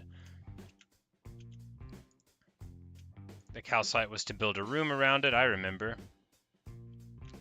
The extra books we need for functional reasons, the wool we do not. The anvil we'll want up there.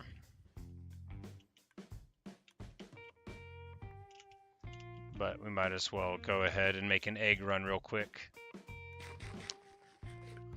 Sid, it makes me so happy that you like Garuda. You know, it's really Garuda that is the inspiration for all these hardcore journeys. Without him, I don't think we would ever have gotten as far as we have. Not like this is super far, but you know, it's further than we were before we met him. In the ancient House of Dirt.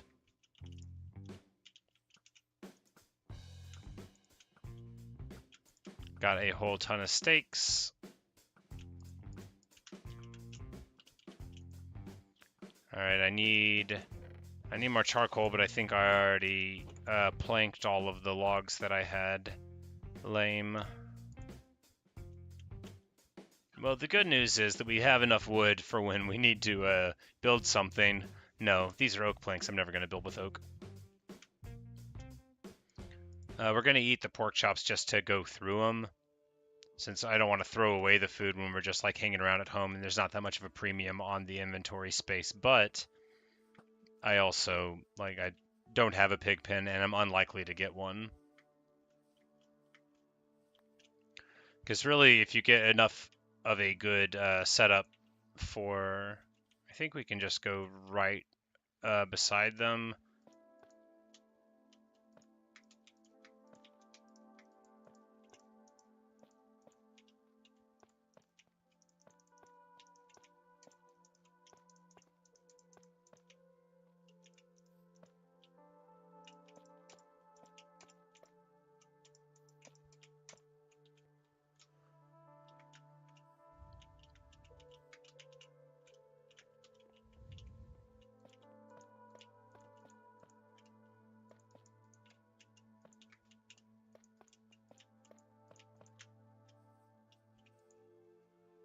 Hopefully I didn't mess it up. Alright, I didn't mess it up. We're still good. Alright, now it said Prot 3 is the next enchantment. That means we will just we'll get some diamond boots and burn it onto there. We'll be able to put them together to get Prot 4 no matter what else is on the boots. Because we need Depth Strider, the fast water movement, and then we also need Feather Falling to prevent the mistakes of the past. Oh, the boots already have Prot 3 on them. That makes sense. That's why it's on there in the first place. We're going to get another helm and another pair of boots, and this should be all we need. We've got 3 more enchants. So although we'll be out of emeralds, we have plenty of lapis, and we'll be able to get these things put together. We'll just put an anvil over here.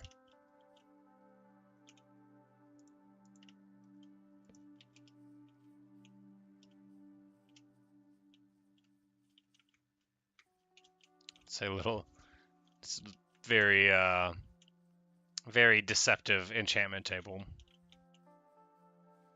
think a torch there wouldn't go amiss. Maybe one right here.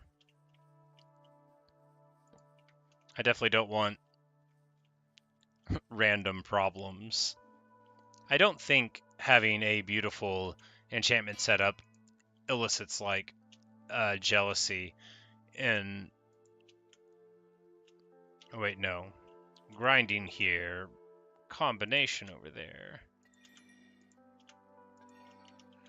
Alright, so if I get Prot 3 on the helmet, that's better than on the boots, because if I get any mod on the boots, I can buy the boots again from the merchant, jam them in, and get Prot 4. Yeah, so we'll take this opportunity to improve there. We get only Protection 3, which is okay. Fire Prot 3, which we're not going to take. It'll give us Prot 3, but we're just going to go with 1 because I feel like better to save our stuff. Unbreaking 3, which gives us only that, which is underwhelming. Yeah, we're just gonna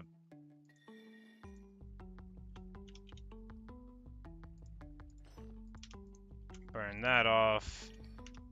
Burn that off. We've got one more enchant. I think maybe you can do it twice. Aqua Affinity, so that's perfect. That's exactly what we need. It's not the most amazing thing because we need, you know, more than that eventually, but all right, we're not going to be able to enchant too much more here. But this book's going to be able to throw efficiency 4 on something, so that is nice. Yes, you are correct, Sid. Fire protection could definitely be useful, but I don't want to put it on my stuff right now because I'm not planning on going to the Nether. Because fire protection is mutually exclusive with regular protection, and regular protection does reduce fire damage, so it's sort of like, what are you gonna do? But you're quite right, it did save me that last time.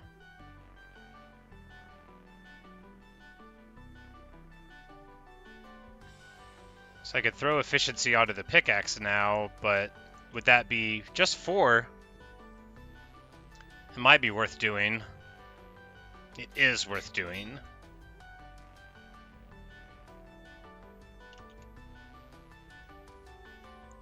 So we've got 7, 11, yeah, 14 levels of protection out of the possible 16.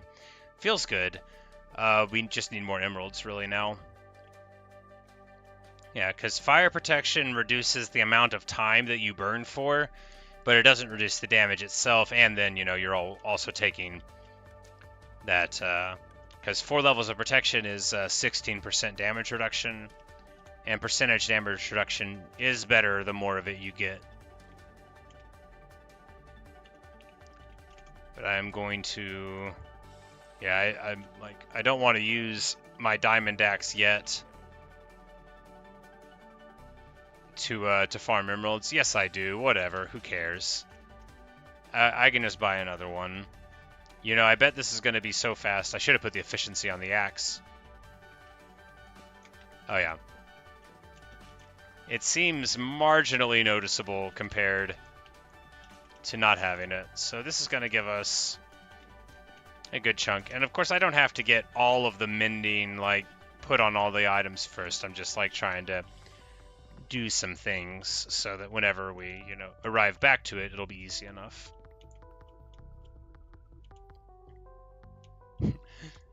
Sid, you say you learned something new from watching my streams? That's so cool. You know, it's shocking to me that anyone ever learns anything about Minecraft from me. I'm so late to the party, but I'm glad that some of the stuff that I know can enrich your knowledge of the game.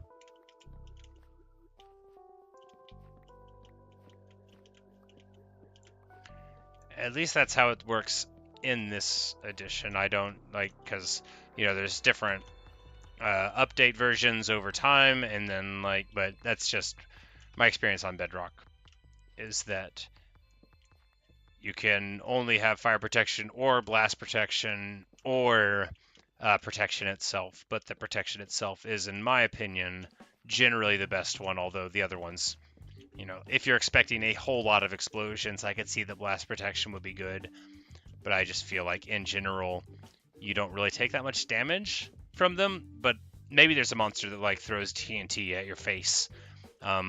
Something like that has got to exist somewhere.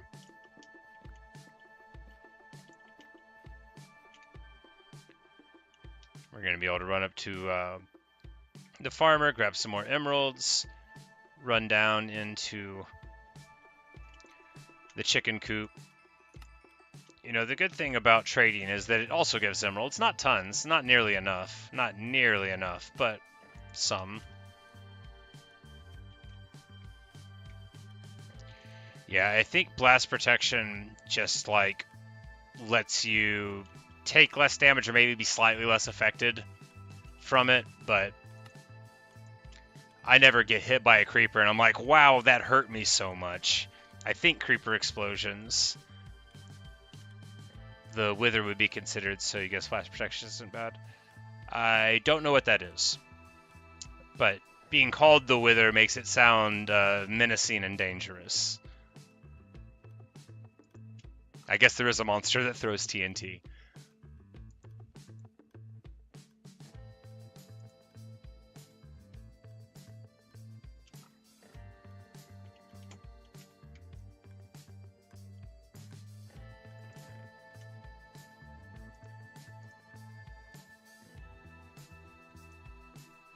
No, I should make another chest up there. It's so clear that I should make a chest up there that I don't know why I didn't do it in the first place. Alright, so that'll be most of the stuff that I need. It's about to be nighttime.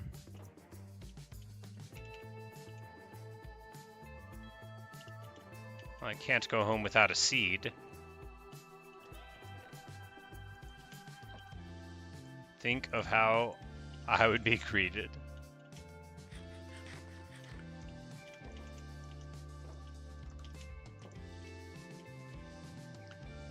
Yeah, just because I've only met a mob that does explosion in the creeper doesn't mean it's the only one in the game, for sure.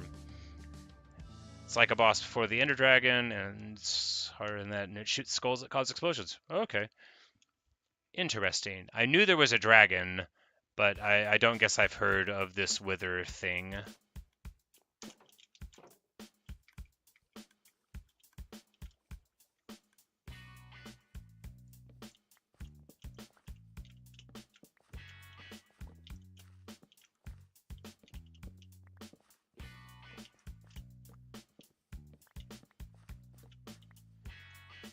Yeah, I can see, like, I don't even know how many hits you get with an axe. Like, is this only good for, like, 1,000 pumpkins? That's not nearly enough.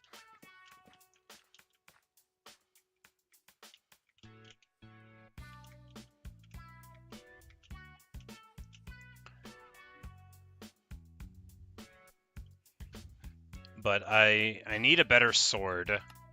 So we'll have a seed sword, and then the other ones. The new strongest boss is the Warden, which is in the deep dark, which I could sometimes find really easily, and it can kill you through walls, and only see me like 3 times. Well, on hard, I bet it could do it one shot. The deep dark, I don't think I know what that is either. It sounds like a cave. Is it in the Nether? Also causes blindness, and it's scary horror game mob right there. Okay. Yeah, I don't think I've ever been to that. The only cave places I've been, I've seen dripstone caves, and then I've seen lush caves. And then those are the only, like, major biomes. I would say that I've even seen underground. I've seen, like, underwater lakes and stuff, but they didn't seem, like, particularly special. It takes way more hits than the Ender Dragon and the Wither combined? Well, that does sound horrifying.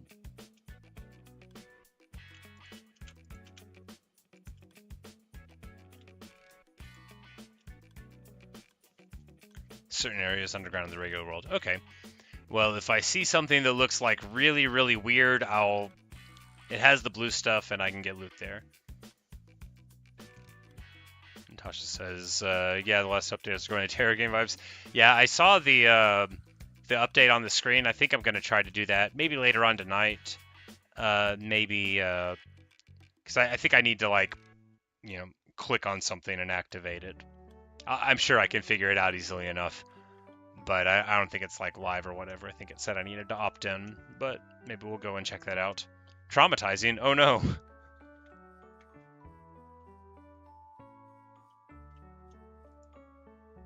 Oh, wait. No, I don't have enough levels here. All I can do is put down our chest.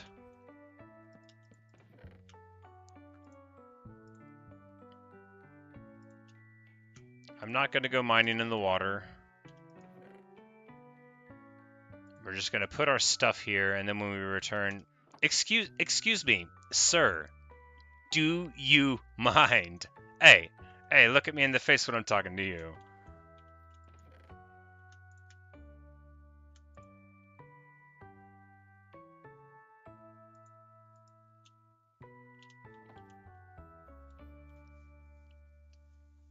If I do go into it, make sure to crouch to sneak around the alarms it has.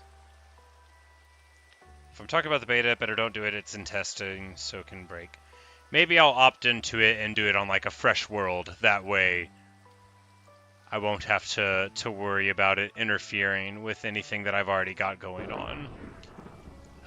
This is the third thunderstorm that we've seen in 2 hours. I don't know if any of you are counting. 3 is the number.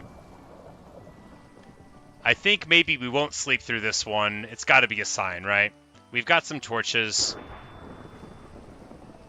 We're gonna run around for this one.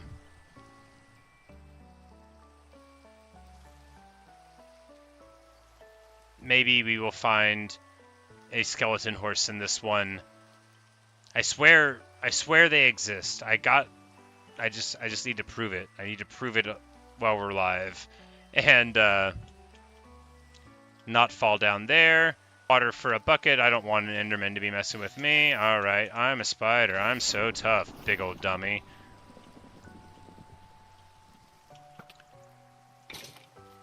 Yeah, it is a lot of thunderstorms. It's pretty nutty. I'm shocked, really, because, like, whenever I was actively trying to get them, it felt like it took, like 10 hours to get one. And this is 3 in 3. And there's a bolt of light. No, not my stuff. What? A witch? Okay, I've made a huge mistake.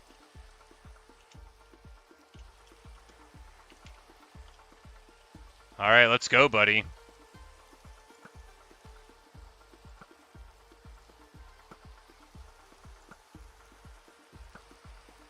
Alright, taken care of.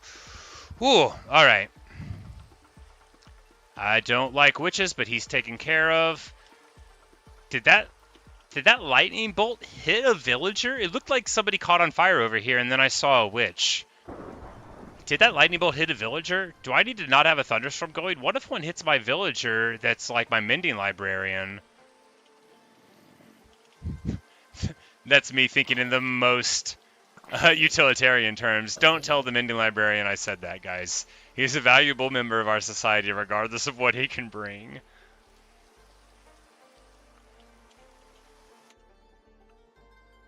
Feidberg would kill for this. He lost a really good world record because there was no thunder. Oh, that's too bad. I don't know who that person is, but you talk about him like he is an established figure in the community, so that's too bad for him. I can only imagine how frustrating it would be to need thunderstorms. There's a horse in the tree! There's a horse in the tree! Alright. It's happening. It is happening. I need to take a drink of water. I need to steel my resolve, because the last time I walked up to one of these horses, it was on peaceful.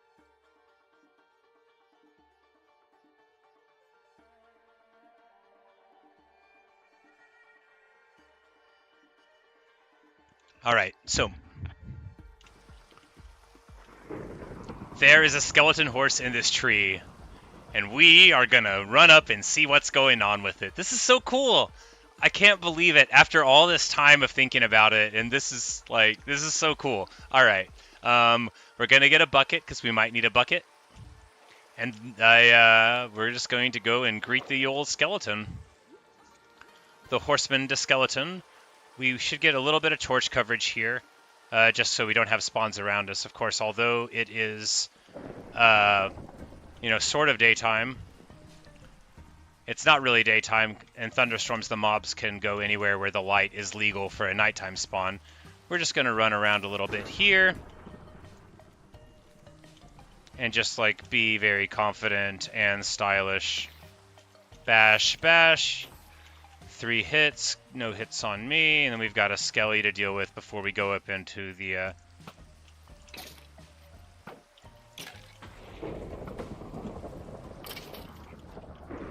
Oh no! He almost got hit. Okay, the horse is gonna fall down now.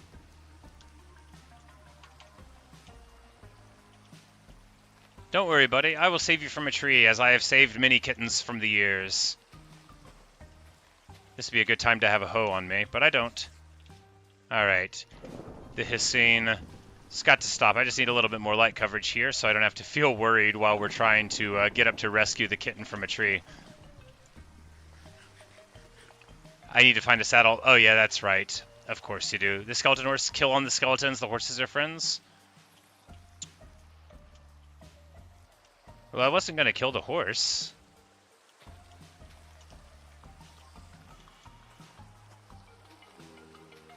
I was talking about like the skeletons on the bottom. What? What? Okay. Look alive, people. Apparently they have riders. When I've never seen this in Not Hard. Okay, that's one horse down. That's sad. All right, we're good. It's all fine. That's two of them down. We've got a tree, full life. We'll get at least one living horse out of this, right? Oh, they're shooting at each other now.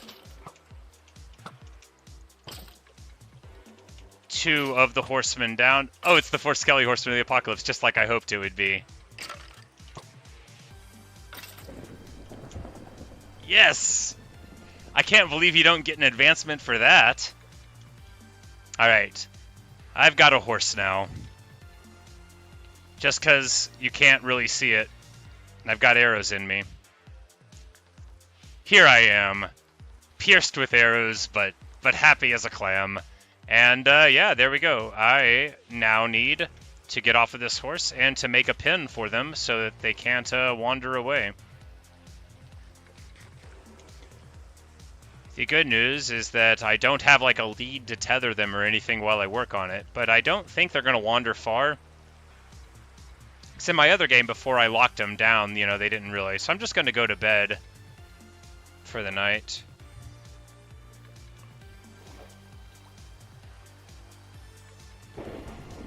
Yeah. I could ride on it, but I couldn't direct it anywhere like you could normally ride a horse.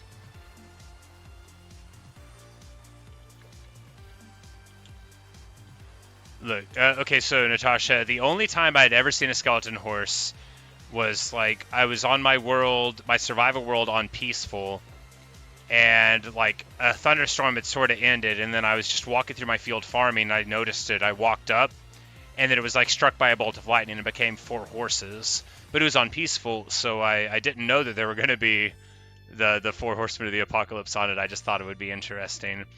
And somebody at work, one of my associates, they had sort of hinted that if I had monsters on, something cool would happen.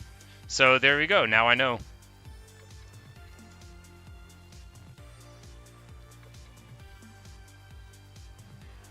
And it looks like the horses are just chilling over there. I have noticed that monsters are absolutely uninterested in skeleton horses unless you're riding on one.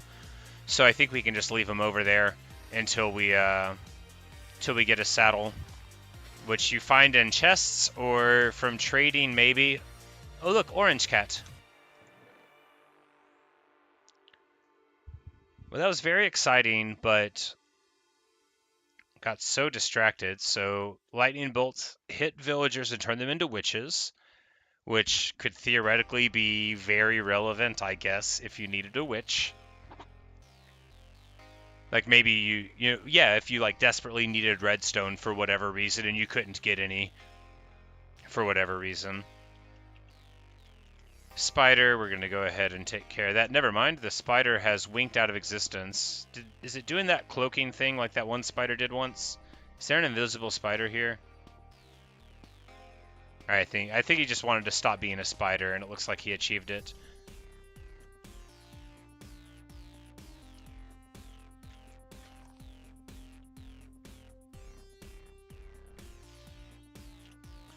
But okay, so maybe in Bedrock you don't need a saddle, and here that makes sense.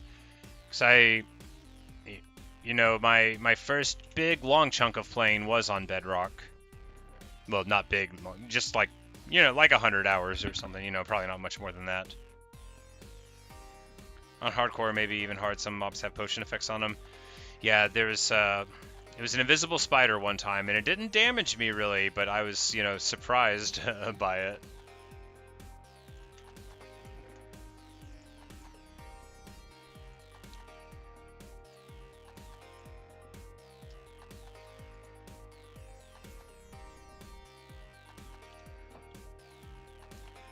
Transformation is only really useful to the advancement. That makes sense. Some might have string and probably strength. Well, that does make sense, because like spiders are pretty, you know, baseline, easy mode mobs once you like have even a general understanding of them. They sort of need to get a little beefed up if they want to feel dangerous at all. I've seen the poison spiders before in a spawner once upon a hardcore world.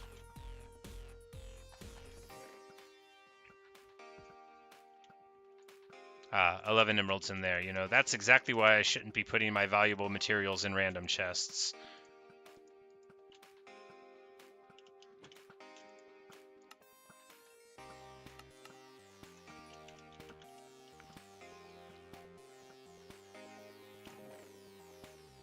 Alright, so now we're at the great problem of the experience farming. Do we kill a bunch of chickens? Do we have enough to make it worthwhile yet? It's only like 100. You know, we might as well, though.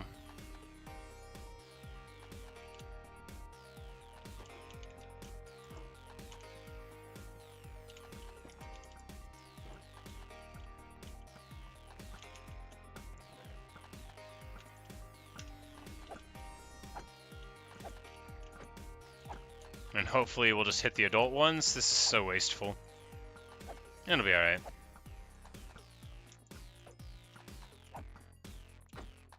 If I can just get like one more max level achievement, or a max level enchantment, not achievement.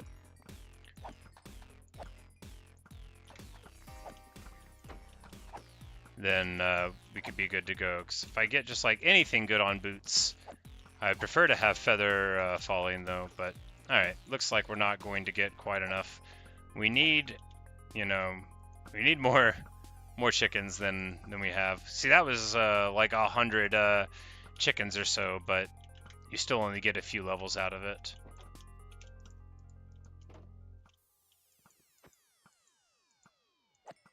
But if we're going to get all of the stuff that we need, we're definitely going to need to beef that up. Raw chicken, we'll find the butcher. This will be a good way to get another chunk of emeralds. He should level up. I said he should level up. Alright, there we go. And now we can buy cooked chicken or pork chops from him, but I think we'll just sell chicken to level him up to the next one, which every single butcher I've seen at the level beyond that buys raw beef, so that's another good way to scale up.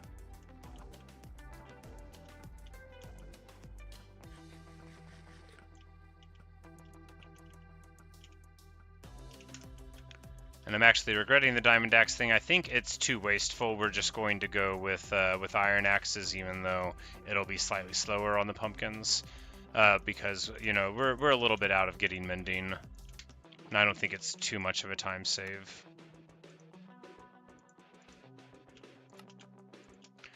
I need to get a lantern and see if they work underwater like a sea lantern does, because if they do, then the next time we have to go into like a ship.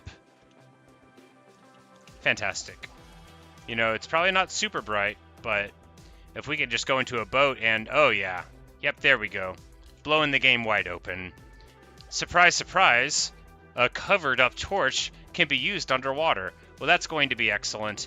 Now I'll just need to remember to breathe and everything will be okay.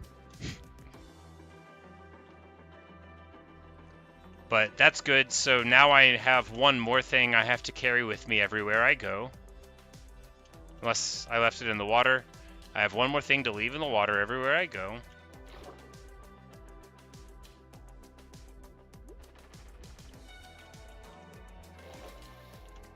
I think I forgot to get a glow sack from those dudes, because there's an advancement I know to make text glow. Don't know how to do that. It probably involves using a glowing item, though.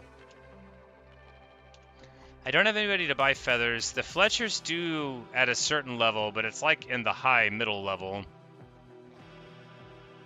I think this guy just didn't roll it, because he rolled buying string and selling crossbows, which I don't really need to get.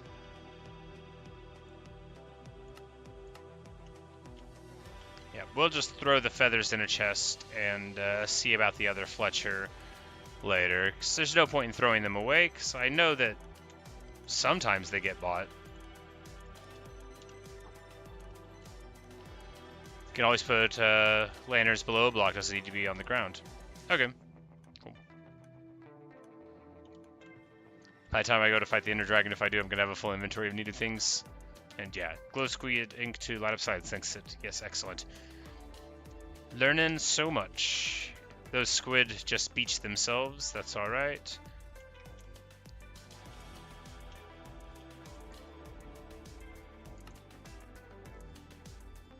All right, the next adventure I go on, I'm thinking maybe I bring like a couple of buckets. You know, just for fun.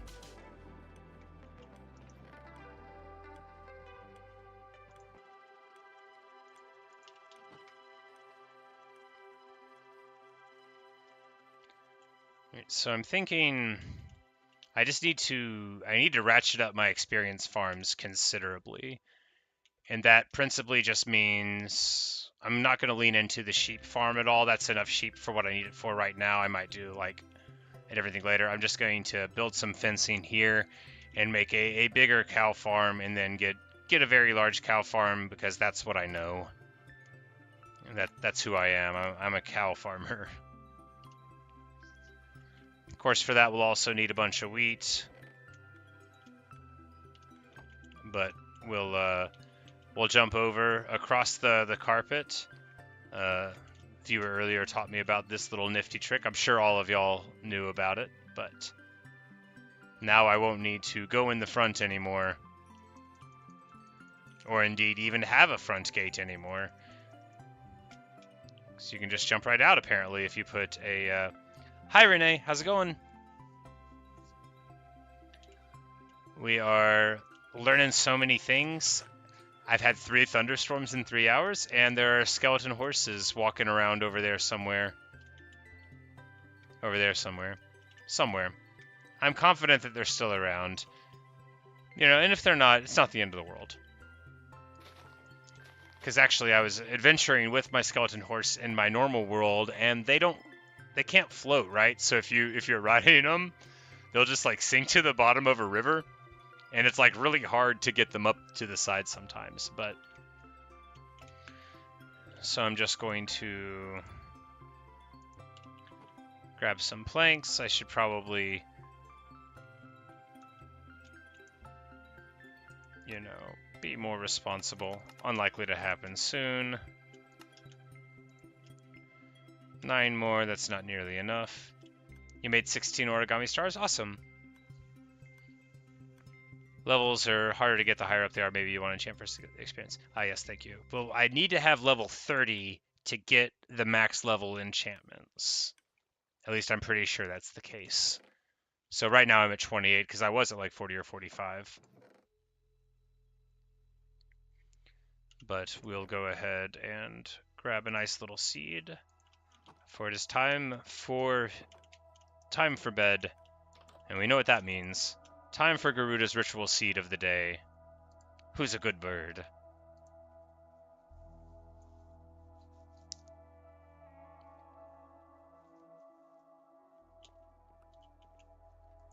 Yeah, origami could be fun. I never got like super into it, but I made some cranes once upon a time.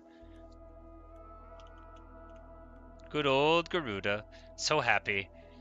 You know, before too long, it'll be time to build a proper house and, you know, not just have this little repurposed shelter here.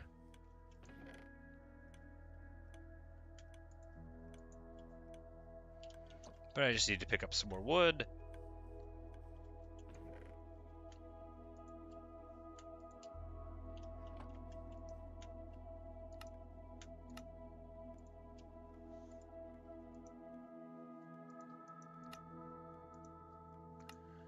And we're going to make this one significantly better than the cow field in our other world, because now I understand that cows don't actually need all of the weird stuff I put in there, like a whole bunch of water and stuff. They really just need to be here. All right, my librarian is hanging out in this field, which like makes me feel sketchy. I need a book to be able to buy mending. I said I was thinking of doing a house in the water, but I was also thinking of like doing it right here. But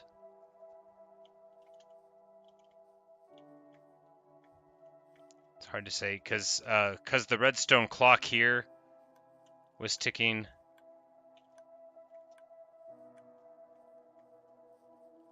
And I didn't want to hear it.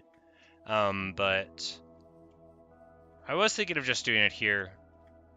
But this also is like a logical place for village expansion. And, you know, I don't have to have the enchanting table in my house because really once I'm enchanted up, to the best of my knowledge, I basically don't need to come back here. You know, it's not like a survival game where if I die and lose my stuff, I might need to enchant things again.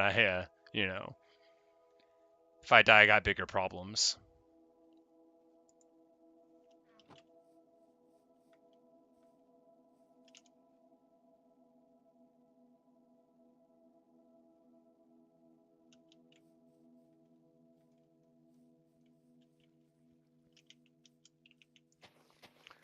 Asteroids, you know, made a lot of stars, got sent to a hospital and continued, and then they left, still continued, made more stars. Interesting. I can see how if a person was struggling, the repetitions would bring them some peace, but also how if a person was struggling, people would seize on the things that they were doing to make themselves feel better as a way to make them feel even more distressed. Often things can manifest in that way. But if it is a true story, I am glad that they continued on making their paper stars. There was a book I read when I was a kid. I believe it was called 1,000 Paper Cranes or something like that. But it was the story of a girl or young woman, I forget which, who made a lot of them. You know, as a sort of it's been so many years since I've read it. Don't let me lie to you about the plot. But something, you know, about good luck or like a way to remember somebody in her family, something along those lines.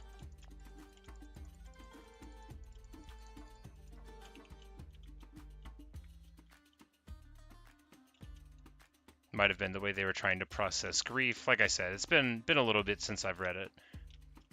But we'll make a bigger cow field. This is pretty okay, but really, like, the more space you have, the more comfortable you can feel about all of it.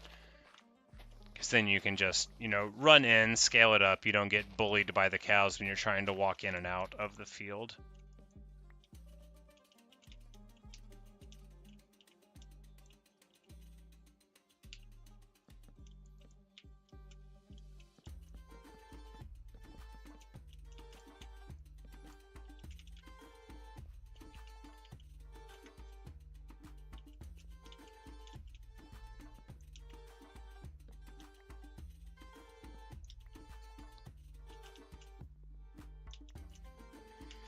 Keep a torch on the pillar there. That just seems like a good practice since we don't know, you know, exactly how much light will be cast. We don't want any sort of mob to grow up in there and then, you know, wreak havoc on our herd of cows who have never done anything wrong.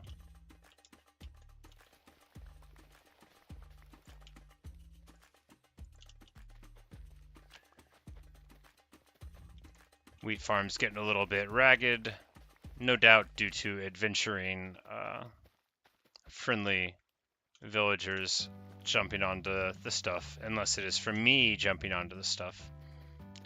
But we are in a situation now where more wheat is appropriate because we're going to scale up the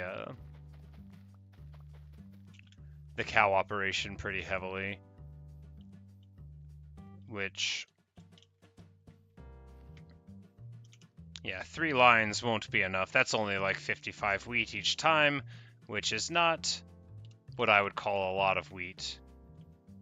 But we are level 29, which is relatively close to getting a little bit more. You know, there's no reason why, yeah, come to think of it, there's no reason why we shouldn't scale up the sheep at the same time. Just because leather is good doesn't mean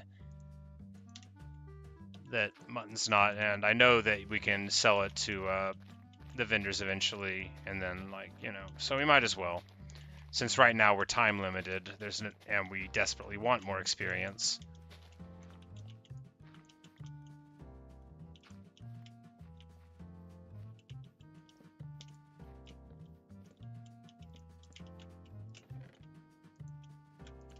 We'll get a carpet here, and now we'll be able to place it over the fence because they are not walking over it. No, I said over the fence. All right, so this worked easier in the simulations.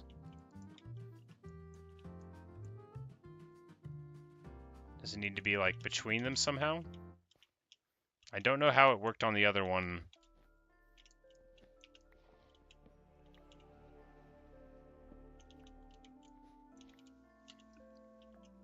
Because it just kind of worked.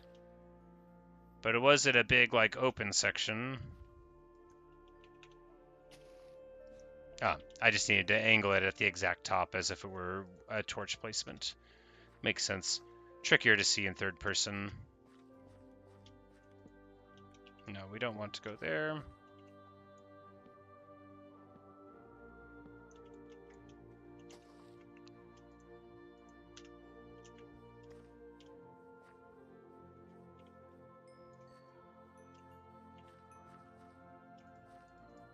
Alright, good deal. Plenty more lambs born, plenty more experience to be gained. You don't get a ton of experience from breeding, but it's not totally negligible either.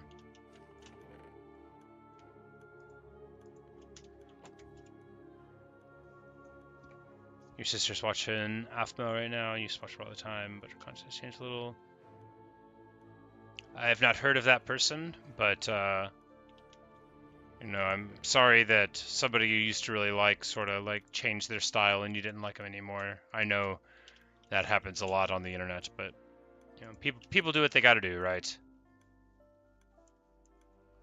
Yeah, the carpet's an excellent alternative to the gates because the gates have only ever brought me misery, whereas walking directly in feels great. And they can't get out, so this one's in a terrible spot actually, but we're going to put this one in a more accessible position. Here. There we go.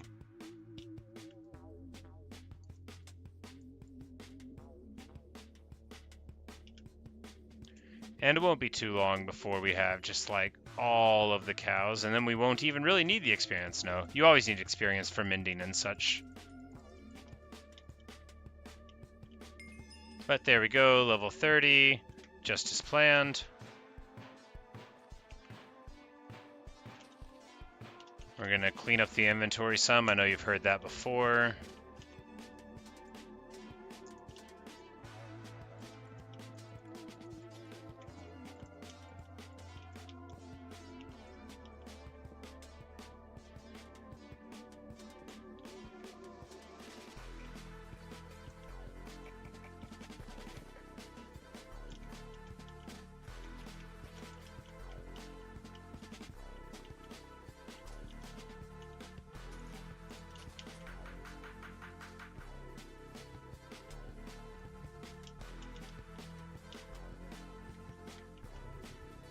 Alright, feels good. So I think at this point we'll take the seeds down and feed them to the chickens. They should be grown by now, I think. Clean up the inventory slightly first.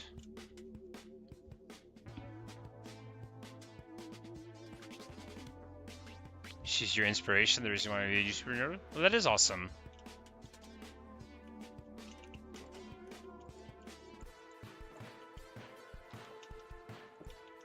A couple of my inspirations, although I don't make content anything like what they make, but like the people that are like what I love the most on YouTube, they're still making videos exactly like they used to, and it just makes me so happy as an old person at heart. Some wheat seeds for Garuda, who's a good bird.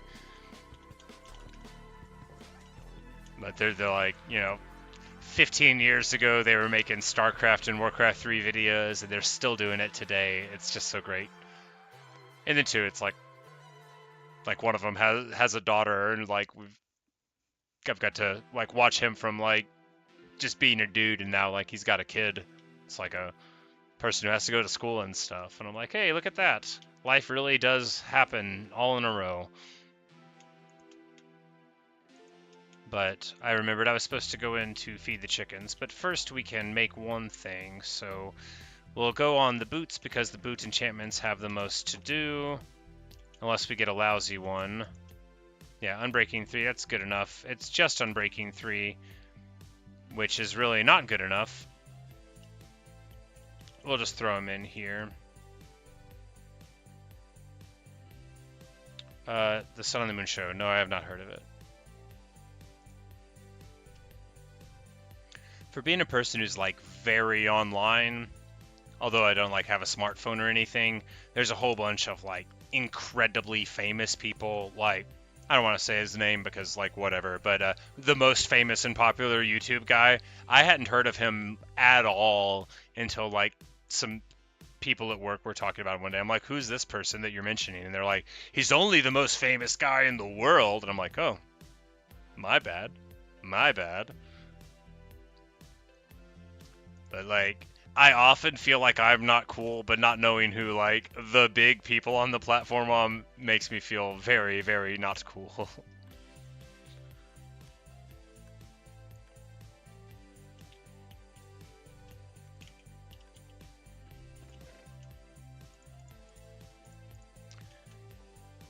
But there's plenty of people with like really big channels that I do like. You know, just like I don't mean to like be insulting, but not everything's for my taste. I don't like content that feels like highly artificial.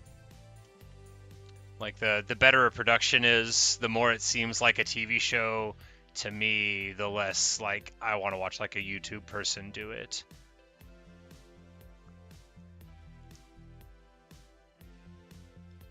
From FNAF, so Renee, it's a thing from Five Nights at Freddy's kind of, and they have their own. Okay, is it like a machinima? Machinima? I don't know how to say it. Back in my day, there was, I think they actually might still do this. Rooster Teeth is still around, probably. Anyway, back in my day, there was a video game called Halo, and I was very good at it. It was on the Xbox. Look at me, like, talking about ancient history. I'm sure all of y'all have heard of Halo. I'm just being silly. I'm not trying to be like, actually, you know, there was a series you may not have heard of. But in that, people would make these videos where you would, like, look up and down, and you could, like, move the heads, and then they would do, like, a voiceover. It was called Red versus Blue. It was hysterically funny to us in that era. But I think that they're still making videos. I haven't followed them in you know, like 18 years. So if they're like bad people or something, I'm not trying to be like, watch them. But the distressing thing about the internet is that often you can watch people and then like sort of be like, oh no, what have I been talking to people about? But not like the people I've been talking about specifically have that issue. I don't mean to imply that at all. But I definitely, and I don't want to say their name or anything, but I have liked a couple of people on YouTube in the past, and then, you know, I think we've all been there if you've been on the internet for a while, where people behave incredibly badly, and you're just like, oh no, I wish I hadn't just like told a bunch of people that I liked these videos.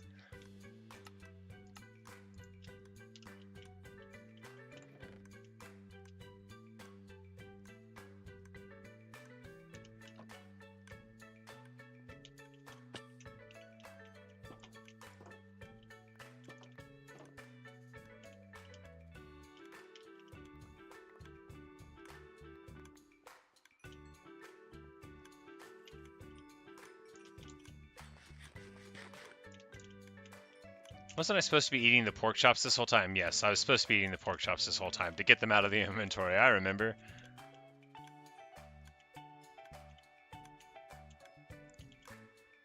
Oh, so you're saying Rivers literally inspired the machinima in Minecraft there? So that's awesome. Yeah, I have seen. I'm sure all of you are familiar with this video. I thought it was extraordinary. I wept. It was really beautiful, and I thought the song was good. I forget what it was called, but it was to the tune of a Coldplay song, and like Fallen Kingdom or something like that. I think it had like 100 million views, so I'm sure you all know the thing I'm talking about, or have heard of it at least. But that was really cool, and it actually reminded me a ton of watching Red versus Blue. But I love to see the creativity that people can do, where they like just build in the inside of games. you know, the stories that they want to tell. I think that's just like so interesting.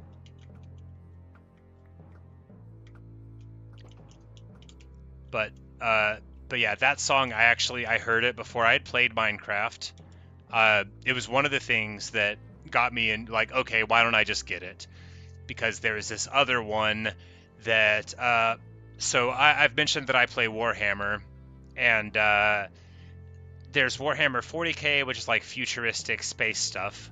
And it just had a game come out, Space Marine 2, that was fairly well received, but I digress. But then there's Warhammer Fantasy with, you know, dwarfs and elves, your more typical sort of Tolkien-derived fare. And there's this band that did, like, dwarf metal, is the only way I can describe it. And, oh god, what are they called? I don't want to... I'll just look it up real quick.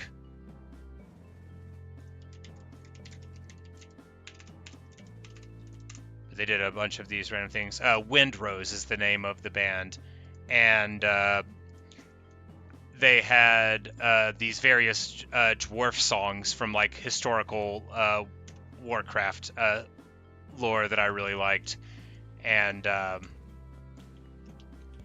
then I had them on autoplay, and they had this song that was like hysterically funny called Diggy Diggy Hole, which again I think is very famous, and you probably are all familiar with it.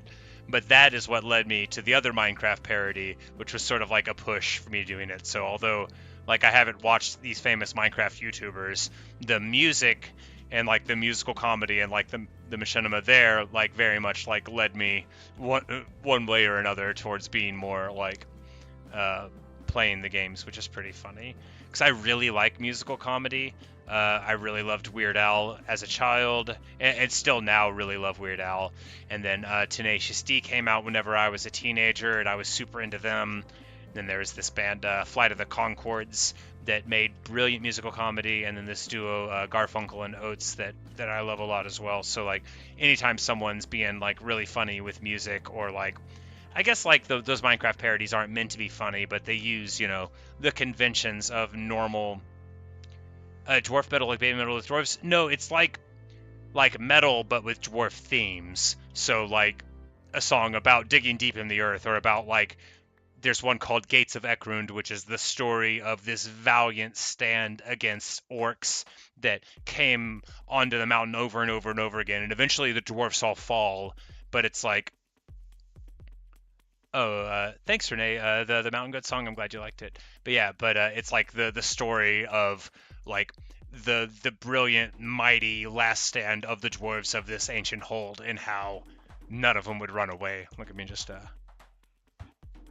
Anyway, this didn't really happen. It's just it's a very moving story. I'm very powerfully emotionally affected by stories of daring and bravery like that. They've always appealed to me greatly.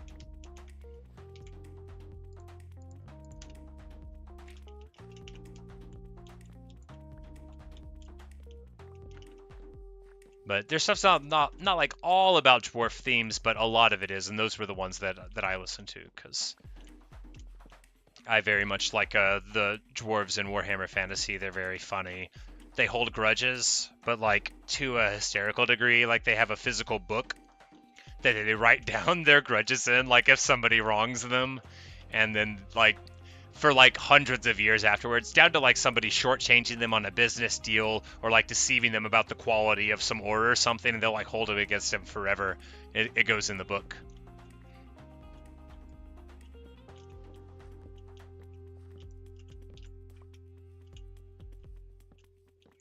But I don't know if like Red versus Blue like created that sort of thing, but the internet was, not to go a historian about it, but the internet was a much different place when those things were going on. Like YouTube didn't exist back in those days, so if you wanted to share a video, you had to jump through some considerable hoops in like 04 or 05 to get a video out there. You had to try really hard. In Red versus Blue, this would have been, because Halo 2 came out in 05.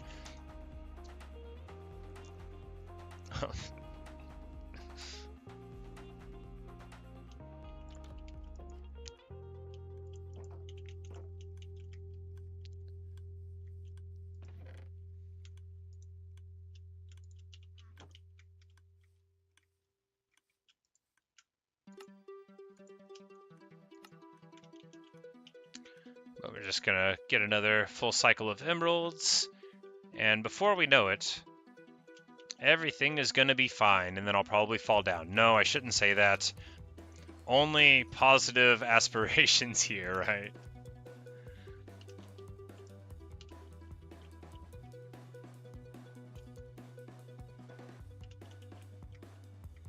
So really the emeralds are just for mending books. I need to plant. Very much need to plant. Alright, so we're gonna do... Well, we want it to be accessible, but not inconvenient.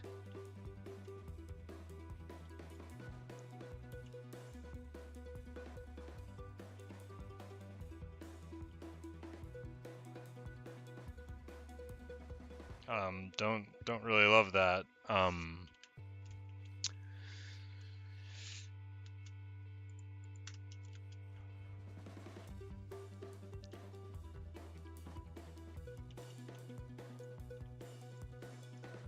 But we're just gonna breed some cows up and then plant some wheat, because we're gonna need a lot more wheat for these experience farms, which aren't like that great of farms. They require a lot of input, but you know, they'll improve over time. But I need to get a couple of hoes. We'll probably just make them out of iron because I got so much, but not diamond. I mean, where does it all end, right?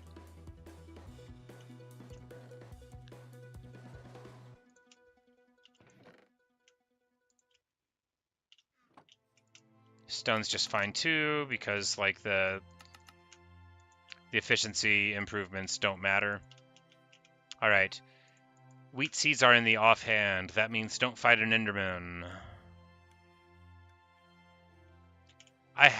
Did I buy one mending book? Maybe I didn't. No, I don't think I did.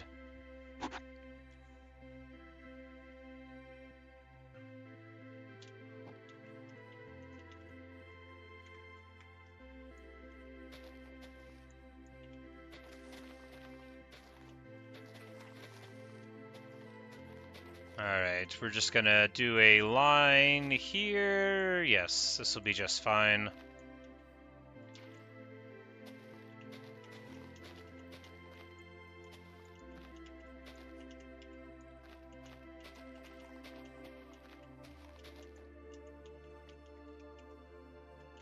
Couple more buckets of water. I could get a source up here, but I'm not going to be planting tons. Just, you know, this much. Oh no. Well, good thing that it's going to go all the way down and ruin my crops. No, it may not. It might, though. Is it going to screw it all up? Nope. Okay, it turned. That's good.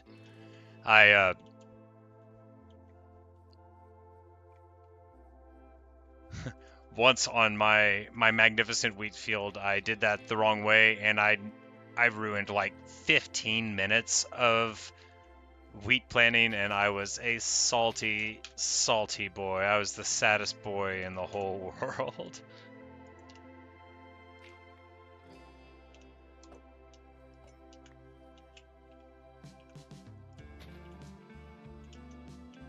Leave me alone. Alright.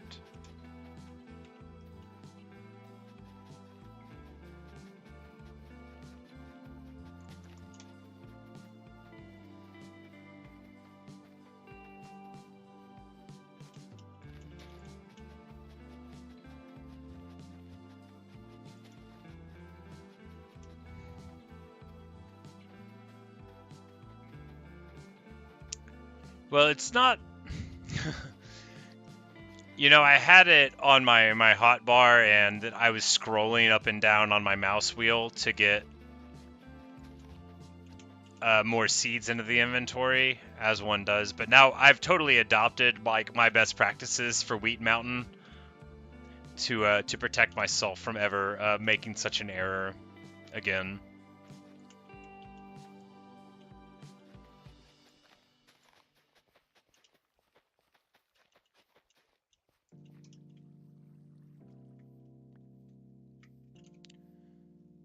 But that'll be good for right now. No, I've got more seeds somewhere, right? Yeah, here in the chicken one. No, we already took all of those. Here, in the sheep one, you know, where I would keep seeds. Alright, I need to focus and not do what I'm doing and interrupting the chests just because I'm annoyed with my inabilities. Okay, yeah, I've got almost 90 emeralds, so I've got enough for some mending books. But it's gonna cost a fair amount of experience to put them onto things in the first place, so we're gonna try to not put mending on until it's more necessary. No, not in there. Why am I the way I am?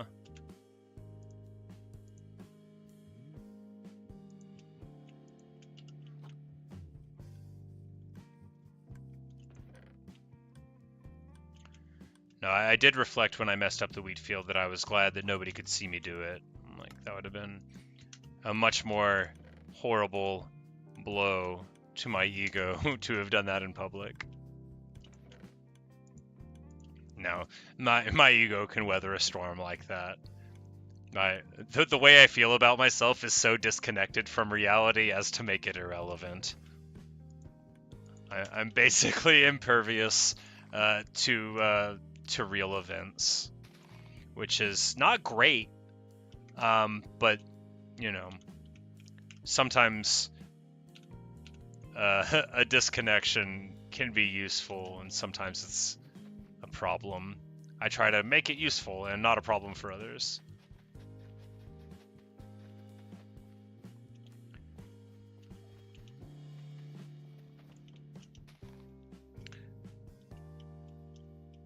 Yeah, I'm not sure what I would say the most chaotic chat I've ever been in is. If I like really tried to hammer it down, it'd probably be something like 1997 AOL chat rooms. It was a weird time on the internet, and I, like everybody, like, I shouldn't even talk about this, but like, you know, like you back then you just pretended to be an adult, you know, like you just told people you were like 25 years old when you were really 11, and you were like, yeah, that's me, I'm just gonna type about like my job, I'm a science man.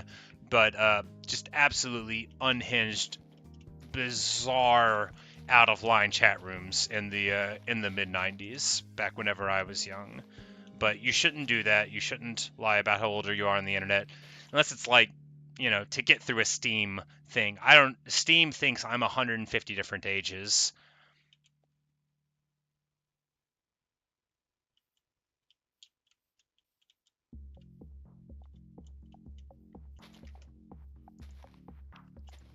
But it's been explained to me, not really by a person, I looked it up, that the reason Steam doesn't save your birth date is for legal nonsense. And I don't actually know if I mentioned this, but I have like an enthusiastic amateur interest in the law. Whenever I was a child, I wanted to be a lawyer, if that tells you like what kind of person and kid I was. What I wanted to do was play video games for a living, but AOL was called, that was the shortened thing for AOL Instant Messenger, America Online, which was like a service specifically that you paid for to connect you to the internet, and it had like its own web architecture and ecosystem. It would be like if you bought your internet today from Google, and then the only way you could get on YouTube or Gmail or any of that was to be on Google Internet and pay them your money. So like, it was weird. It was a whole different time. They would send out CD-ROMs. I'm dating myself again. If you know what CD-ROMs are, in the mail, millions of them. I had friends that like wallpapered their rooms with AOL CDs, but it was in a lot of ways a real Wild West. There was some moderation in some spaces, but in a lot of senses there wasn't. The sense back then was that the internet was not real life at all. Like right now, I don't want to bring up too much of it, but there's a court case going on where a person I like on the internet is being sued by a person that I don't like at all on the internet. I don't know these people personally. This is just like my feelings about them. And a lot of the evidence there is like this person said this on the internet, somebody else said this on the internet, and someone else said this on the internet, and then they're like, well, CD-ROMs, I don't know how old they are, right? Because I mean, I was buying music on CDs in high school. Do they still sell them at the store? Do people like? Because my gaming computer, I don't even have an optical drive. I don't use a cell phone. I don't use a smartphone, but I use an MP3 player. And I mean, iPods were already a thing like 18 years ago or so. So I don't know. I legit didn't know if CD-ROMs were still like that common of a thing. I know like DVDs and Blu-rays and like game discs are the same like visual format. So I should have anticipated that, like, you know, the knowledge of them hadn't been lost.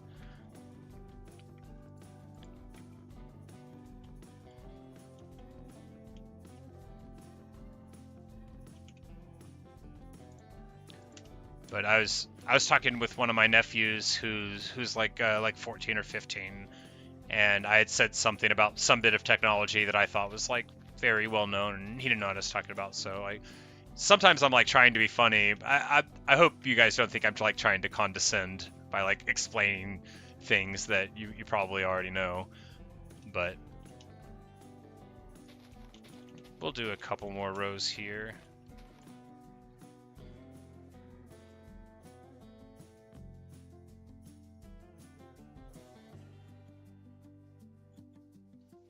They're discontinuing Blu-ray DVDs. Oh, that's too bad. That'll definitely upset my brother. My brother, he doesn't like have like a massive collection, but he likes to buy like DVD or Blu-ray, you know, the high def things of like the box sets of shows that he likes. And oh no, it's nighttime and there's a zombie. Well, we're going to go ahead and I don't have any more torches. Okay, I'm going to make some real quick, and then I'm going to get some torch coverage on the other side of the river. Because while that golem acquitted itself quite well, we still should have a little bit more safety. After all, if I'm like distracted and there's this thunderstorm whenever I'm like down under the island or something, which I could do, then I wouldn't want everybody up on top to get hurt. Oh, I'm out of charcoal again. We're going to need to make some. I don't think I have any logs. We're going to need to cut some down. That's all right. Well, first we will go to sleep, and then we will plant more wheat, and then we will do those other things. If you have a favorite movie, you gotta buy the DVD. I used to have a bigger collection, but I tried to scale down over the years, and I gave mine to people, and I don't have a smartphone. Without getting too much into it, oh god. I don't want to sound like preachy. I don't.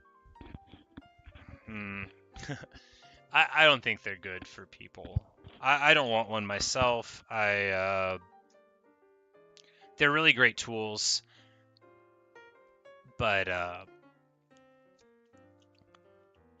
think they tend to make people less present than they otherwise would be. Like, I spend so much time on my computer, but whenever I'm away from it, I'm not on the internet, right? Like, I can't pull it around places. If I'm having dinner or I'm hanging out with my friends, I literally can't like distract myself. And I'm a person who really needs to maintain focus if I'm going to do something, because like if I see something that I'm interested in. Hello, Shearcroc. Like if I see something that I'm interested in on the internet, like I could be like watching a video of like a Warcraft match or something and be like pretty engaged. I'm doing all right. Thanks for asking. How are you? And then like I'll be reading a news article and then I'll get zoned in on that. And then like 5 or 10 minutes have gone by and I'm like, what's even going on here? But I know I would do that like in real life if I was around people. And then just like there's a bunch of other reasons related to like advertisements and tracking that I don't love them. But in general, I don't feel their loss. I've never used one. I could afford one. I'm not like super well off or anything, but they're not that expensive. It's not like I couldn't have one.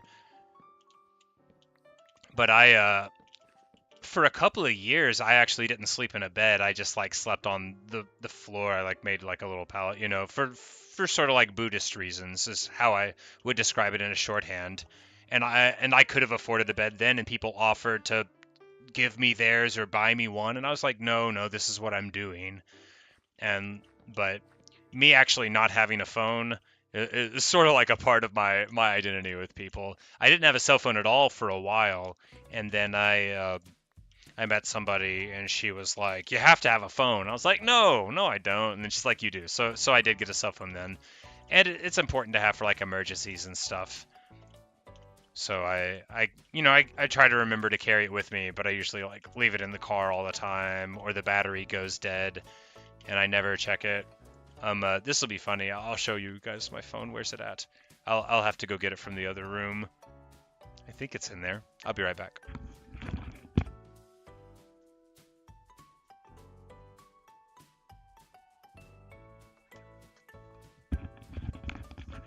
So this is my cell phone.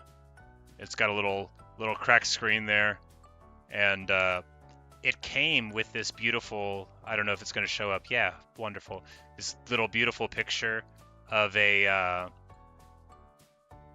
beach scene, and in the corner you might be able to just see that it's got 41 notifications that I haven't been able to clear, and that's on my flip phone. But it's a workhorse. I've had that thing for going on like 8 years now, 8.5 years. It's just a beast. Wouldn't change it for the world. Good stuff.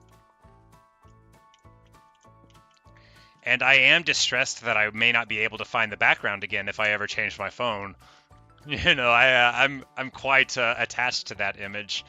Perhaps I might find it one day in real life. Sit down at the pier and gaze upon it, and reflect that finally I'm where I belong. But we're going to go ahead and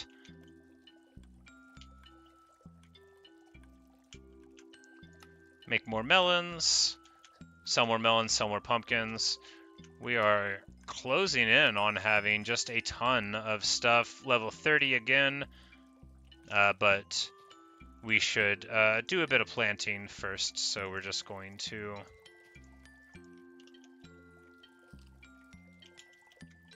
Is that a skeleton sound? Maybe not.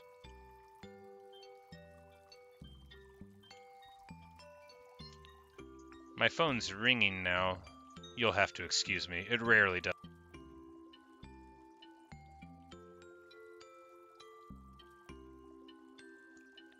Okay, false alarm. It was just a number I didn't know. If it was a number I did know, I probably wouldn't have answered it. But I didn't want the ringing sound to show up. It's funny that it rang right whenever I talked about it. I don't think it's supernatural, but it's a little suspicious. I'm only joking. Alright, we had a pool of water over here.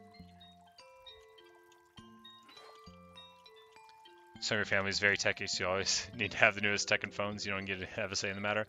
Well, at least you get some cool stuff out of it.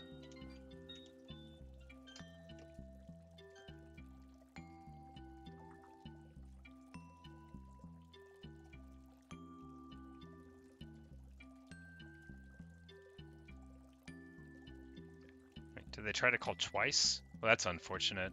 I just don't want them to be calling me. I'll just turn off my phone if they call again. I don't like that at all. I don't like to be contacted. That's another thing, like about the phone. Like, whenever I leave, I don't want anybody to get a hold of me. That doesn't sound like my idea of a good time. Like, I'm super excessive with it though. Like, have you ever gotten like a letter in the mail, and then you're like, okay, I have to open this, but you're like, you don't know who it's from? See, I don't do that. I just throw it away. I literally just throw mail away. And, oh, awesome, Renee. That's so cool. I will be excited to look at your drawing of Garuda. I'm sure that Garuda will like it too. Right, and then we'll need one more in the middle, and that'll be just fine.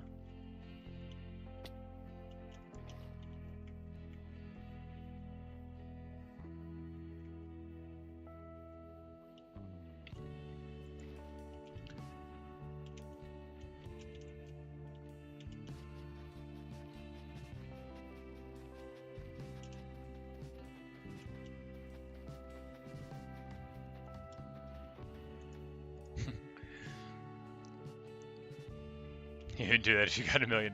Yeah.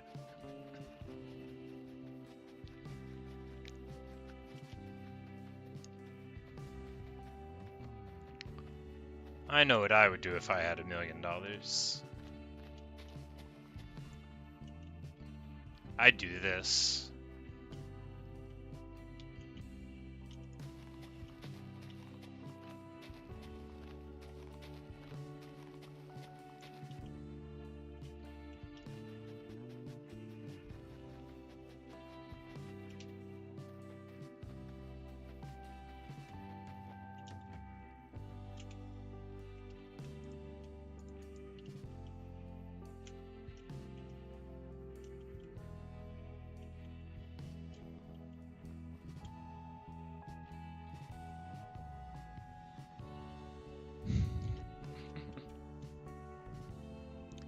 No, I mean, like, if it seems like it's addressed to me, like, by an actual person, then sometimes I'll do it. But if it's like, open this, or, you know, a helicopter's gonna show up and strafe you, I'm like, yeah, whatever, get some.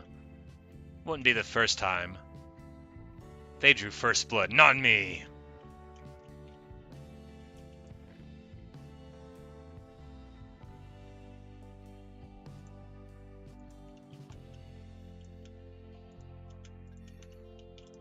Grind off the unbreaking.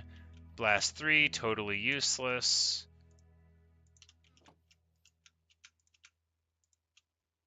Sharpness 3, totally good. Alright, 3 levels of sharpness, dramatically better than no levels at all. And we'll just carry on.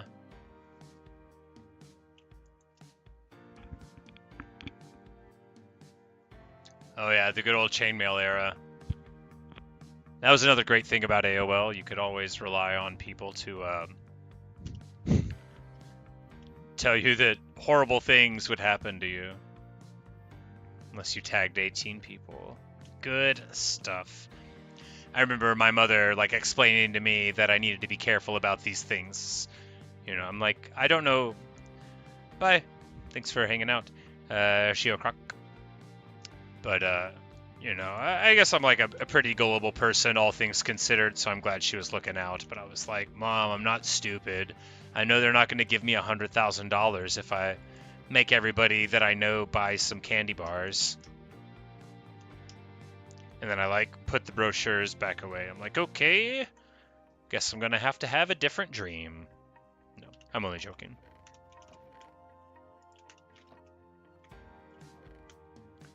Alright, so another day passes and we don't have any coal or charcoal, right? Did I put any... Yeah, no, here's the coal. It's like I thought I had some.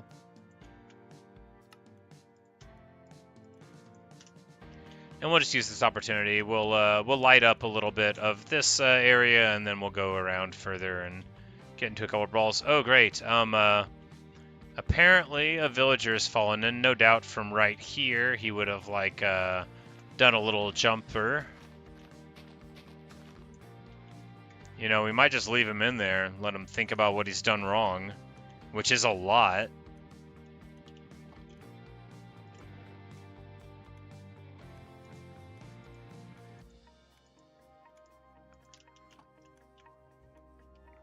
These pumpkin seeds I don't need to plant, so we're just going to feed the chickens them as well. The Garuda of Hindu tradition is not a chicken. But my Minecraft Garuda has ever been a chicken.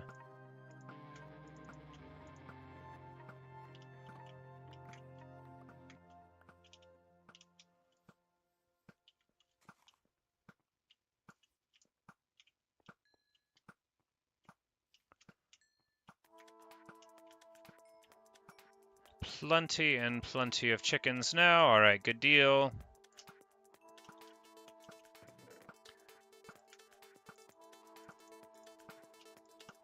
And I believe that's all the eggs as well, so good little cycle there. And then we will just do a little torching of the surrounding countryside before we go to bed.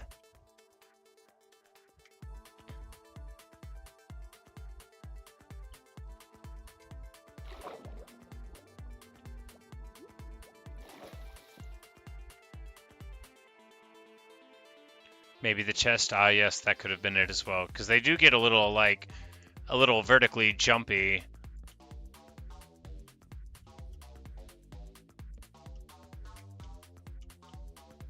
After all of my excitement about the skeleton horsemen, they just, like, went somewhere else. We're just going to get some distance here.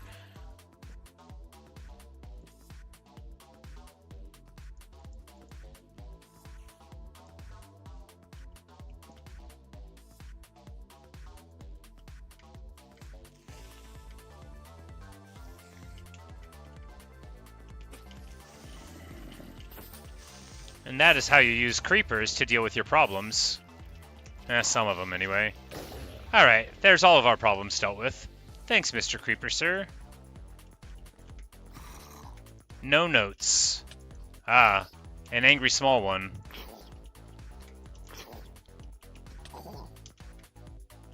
Alright, low on food, drifting into the water. Time for a nice swimming steak. Delicious.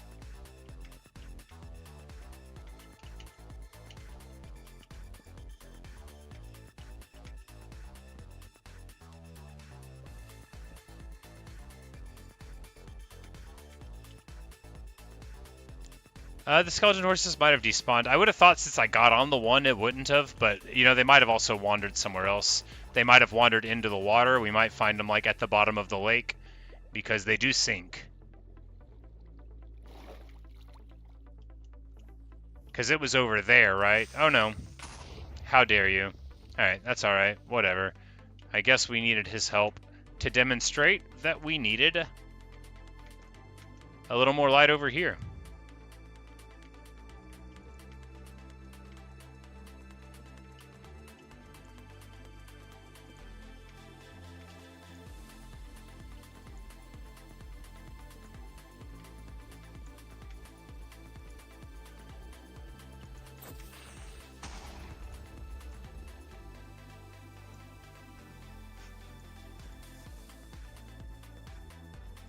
Alright, more light coverage. Excellent. And the creeper there has helpfully dug a little bit of a hole, so that's good.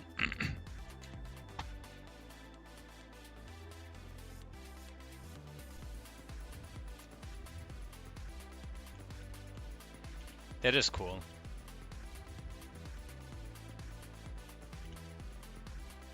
It sounds like a little thing. You know, see, that just means like your original character, right? Wanted to make sure I'm hip to the lingo.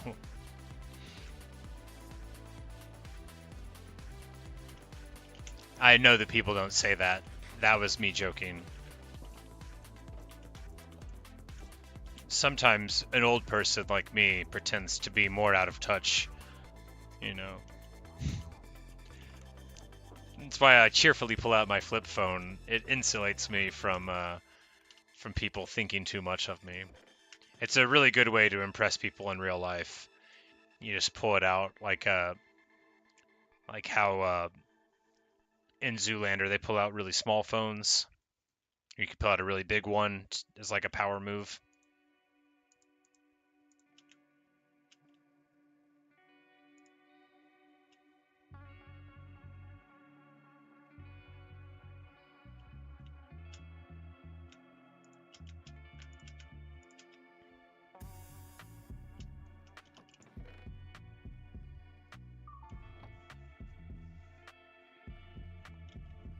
Well, you know, they sell the flip phones at the store.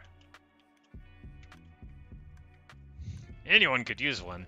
I'm sure that people would miss the stuff sometimes when people find out that I don't have one, they're always like, how do you do X or Y? Like, what if you go somewhere, need directions, and like I just write it down like I would have done 20 years ago, and some people think that I am pulling their leg whenever I tell them that. This horse wants to be a magic horse. Well, we've all got dreams, buddy. We've all got them.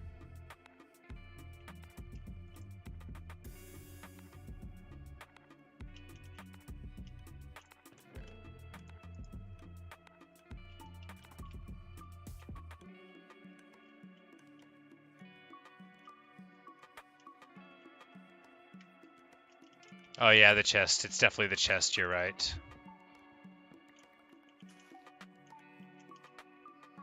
It didn't need to be there.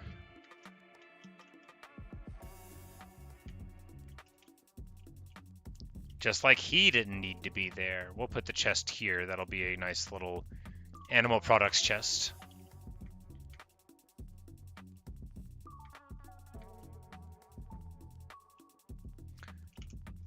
Alright. Slightly more planting, because I think we're going to want, like, a pretty impressive number of wheat things over time. Although, I shouldn't even say it. But although, often after I farm, very bad things happen to me.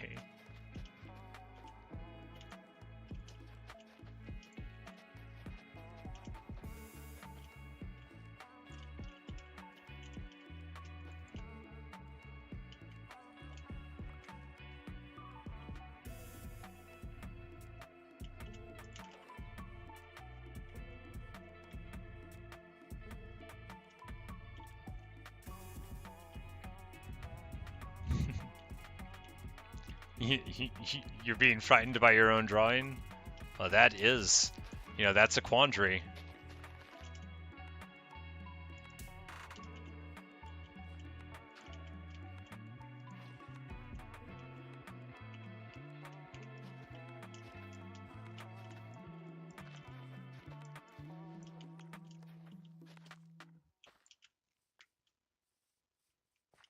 Alright, that should be, not enough, but enough for right now.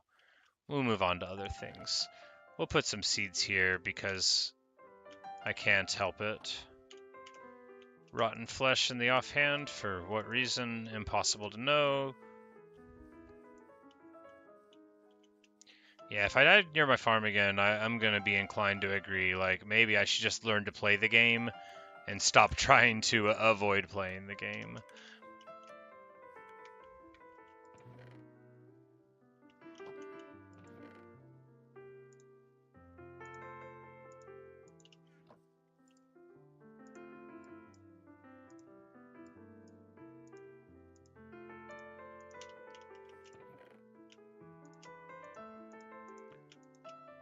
Did you see? I made the axe by drawing a picture of it, like a real player.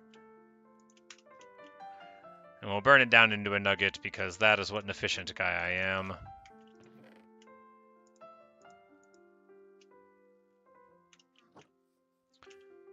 Littering's bad, don't follow my example.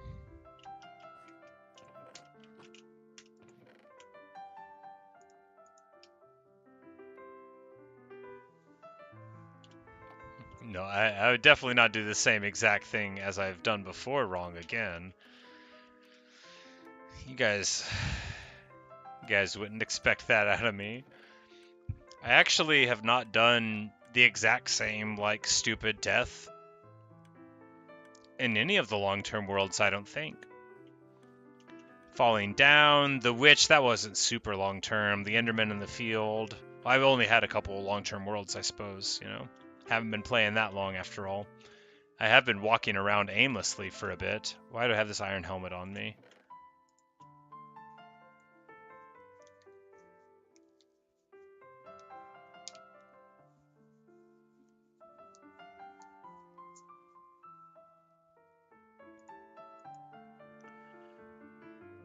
Well, Renee, I'm glad that you have given one of your original characters a good life. I understand it can definitely be a useful literary and artistic device to create misfortune for your characters. Definitely in my life as a bad poet, I have done that many times.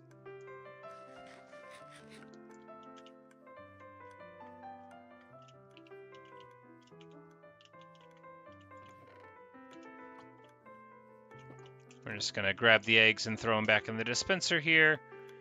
It'll be a while until our experience farms are really kicking off, but, you know, they're just rudimentary right now. And I'm almost out of lapis, but not entirely. So, alright, we've got a slightly sharp sword. We need another shield. And I need a bunch more charcoal, so let's just do that while I brainstorm.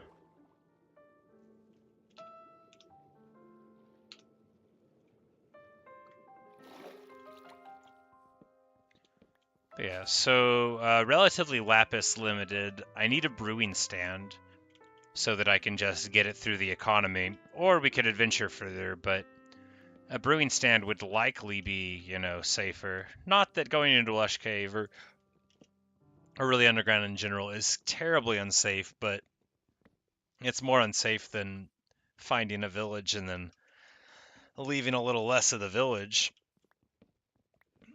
Also, we could, while we're there, get many hundreds of wheat from, you know, appropriating the hay bales that usually are around in villages. And that could be pretty useful.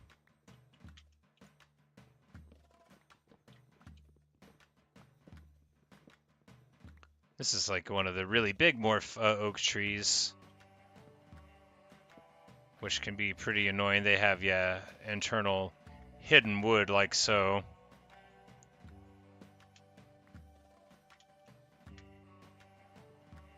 And there's got to be a better way. You know, I could have done this like 4 times faster if I had just gotten a block, but, you know, that's not my way. I believe that should be the last of them, so they'll all fall down now. We're just clearing out this bank for multiple reasons. Not least just because I want wood, but also, you know, for visibility. We can plant some cherry trees here eventually. Do my stereotypical artificial flower forest creation with a little cherry grove ambiance thrown in. Because I don't care how many times the world of Minecraft kills me. I'm going to get back up again until I get bored of it. And I'm going to keep on building the same worlds and farming and forgetting that I'm farming and trying to block with seeds. No, if I have a shield, I'm better at fighting Enderman now. Better. I've fought an Enderman one time, relatively clean, kind of. You think you might want to make your own show one day? What kind of show would you make?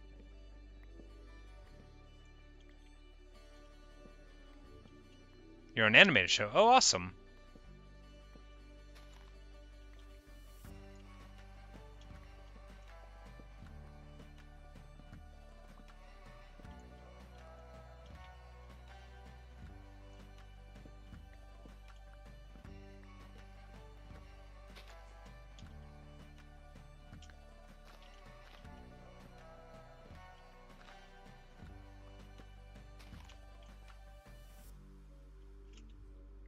Alright, so we got like 90 wood. That'll be good. We can get a whole mess of charcoal, enough for a big expedition, and enough for us to not have to worry about it for a little while.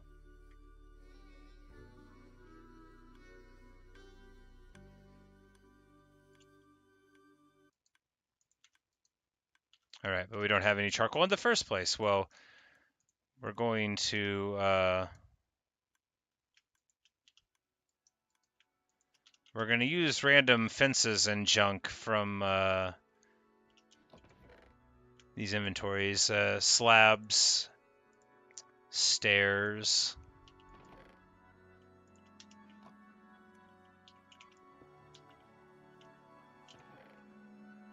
I'm gonna build another hopper just to put it next to it.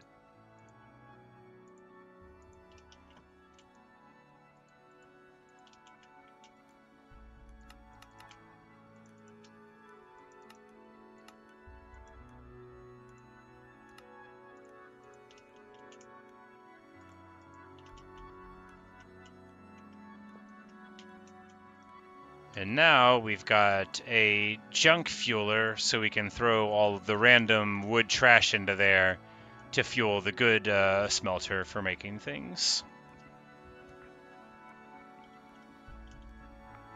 And it'll probably be time for another egg run, because that is how the world goes.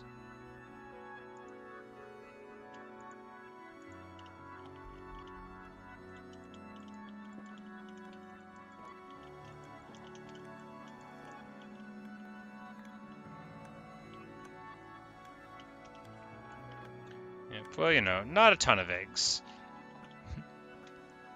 Just 60 eggs, but, you know, after the original coal to try to get those experience boosts, I really dropped the number pretty far. And of course, now that I've moved into planting more of the things and used up our seed repository as well, but we'll get more soon enough. We'll get more right now. Alright, it's nighttime, and I'm still going to do this thing where we're planting and don't have a shield. Probably nothing bad will ever happen to me. Probably.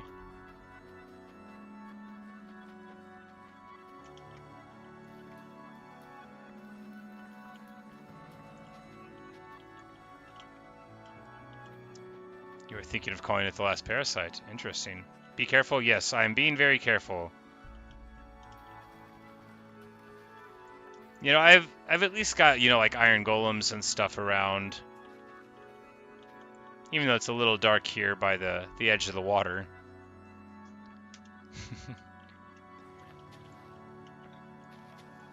Well, I don't want to get too into it, but maybe the Kennedys do some bad stuff themselves sometimes.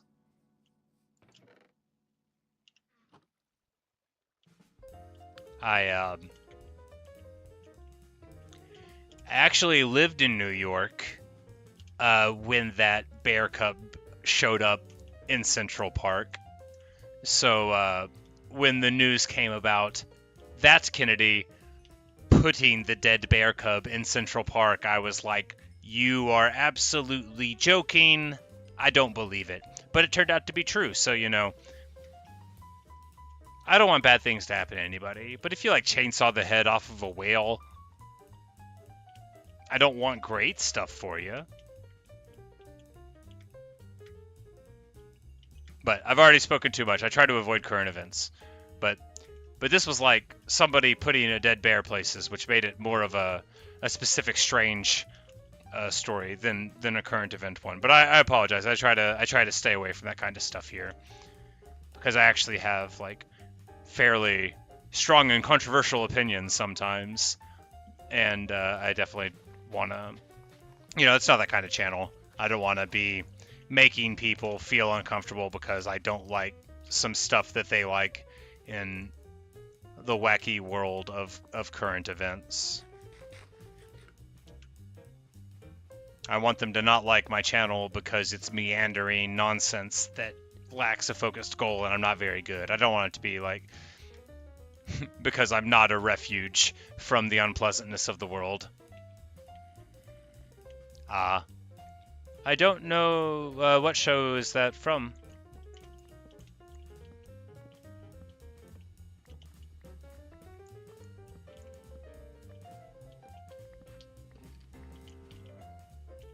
It sounded sort of like Bones. That sounded a lot like Bones. Alright, looks like all the bony guys are over in the distance there, so we've gotten slightly better torch coverage now. Still not amazing, still not perfect, but pretty good.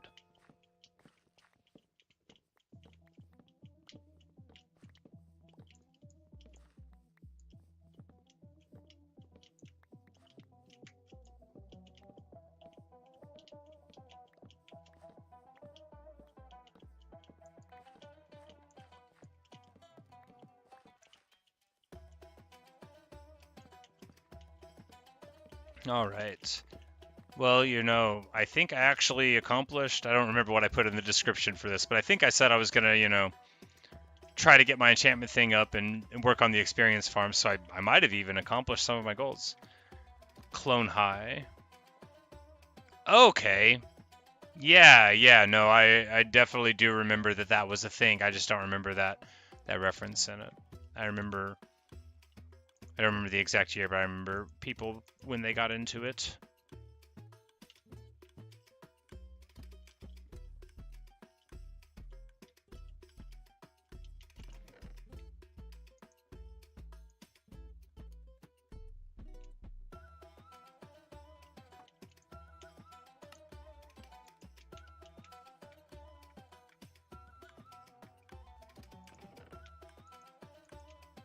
I think we just like wake up the farmer in the middle of the night and make him sell us stuff, because you can do that. Like I think the merchants mainly do.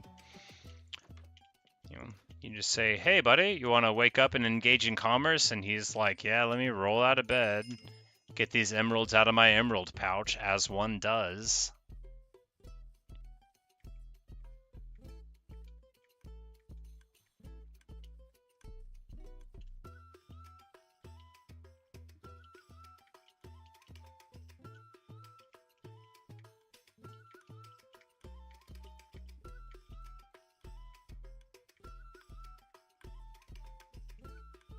I should probably just go to bed for the night.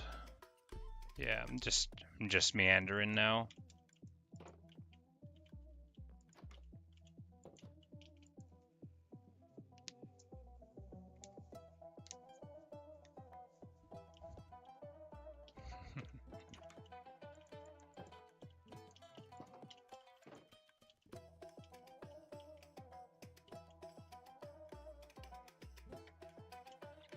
Something's on fire. It's just a zombie. Just a zombie.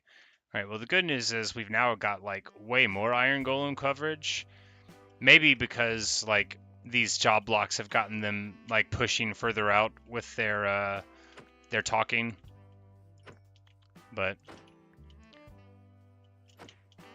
we're just going to secure some materials from the various animals of the fields. You know, if they're not wanting to be a part of the farm, they're going to be a part of something.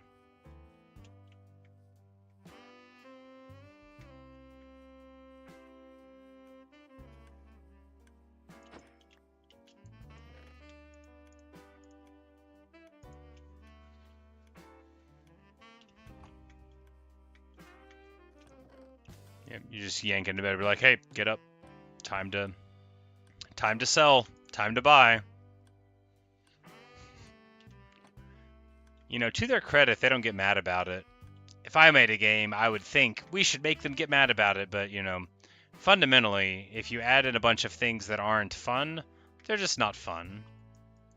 I think a lot of people, when they like try to work on like a game concept, they get bogged down in realism and forget that some game mechanics have to be unrealistic to be enjoyable. Like right here, what if I was getting hungry by just like getting distracted and looking around? Well, that might be a good mechanic for a game, but it could be bad because you don't want someone to have to move. Sitting still should be free. We still got plenty of fencing and junk to build up here, so we'll probably be able to get all of the charcoal out of that, which is pretty excellent. Get 40 more torches.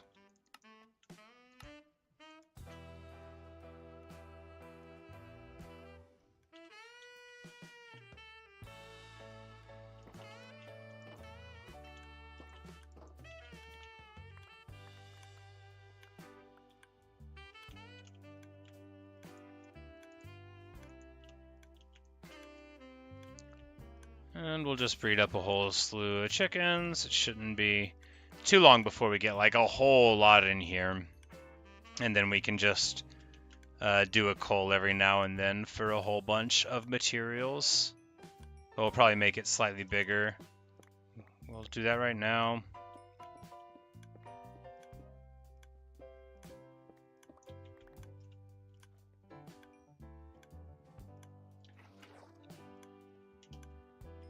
I almost threw a bunch of water on them, but they'll be just fine. They got better. Eggs up, and now we're level 31, so we've got enough for one more thing. So do we improve the boots again or attempt to? It's either boots or trying to get a better pickaxe, but we already put efficiency 4 on the pickaxe, so I mean fortune would be better, but Dark Souls of just annoying inconveniences. Yeah, I if I made a game, I would probably get distracted by wanting to write in the universe books and like poems and like little epitaphs for gravestones and little notes, and I would just do like thousands of pages of background things, and I wouldn't actually, you know, have too much in the game, and then people would want to like move forward. They're like, wait, am I still supposed to be reading? And then it's like, it's not important, you know. It's just all things. I could make another diamond pick and combine it when I get fortune, because fortune is really good. But I kind of want water walking. I actually really want water walking. But let's see what we get. Prot 3 and Unbreaking 3. That is just better than our boots right now. That'll let us get a Prot 4 on them, which at this point is worth doing, even though it'll probably sink a lot. Oh no, just 4. That's not so bad. And it'll repair them all the way too. So there we go. We now have 15 levels of Prot. Yep, only one more to get for max protection. We're at max armor. And everything is looking up. What we don't have is maximum lapis. No, we don't have that at all. And it's time to prepare for an adventure. Oh god, no. I've been doing this for 3.5 hours. That's not me lamenting it. I'm just like trying to think of what I need to do one day. I think actually, you know, guys, I'm having a great time, but I really do want to go and make some food. I need to eat, and I want to make. It just has aqua affinity. It doesn't have respiration yet. And then my other helmet only has Prot 3, so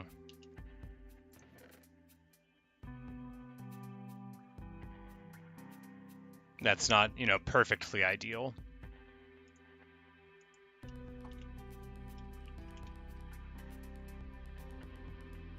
But the boots, you know, Prot 4 is great.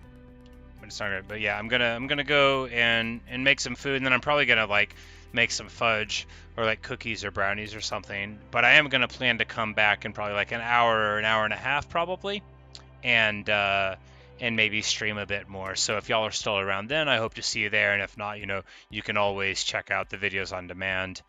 And you know, thank you so much for hanging out, for watching and listening, for all of your tips and just the conversation. It's so much fun for me. I hope that comes across that I am very grateful and that I have a good time doing this. So, you know, just thank you, and I hope that your nights are good, and that things are happy for you. And as we leave, I did want to link that dwarf metal song I was talking about. You know, and you might look at their Minecraft song that they did of that diggy hole thing, but here is their very amazing metal Gates of Ekrond. So you know, if you want to check out Windrose, they're you know, they're not an obscure band. I guess they've got 2.5 million subscribers, but in the music videos they do dress up like dwarves. I mean, they do a whole thing for it. They put on a great show. You know, I don't know anybody in the band. I'm not affiliated. I'm just a fan. I think they do some cool, like, accessible metal with fun fantasy themes, and just wanted to rep them since I was talking about them earlier. But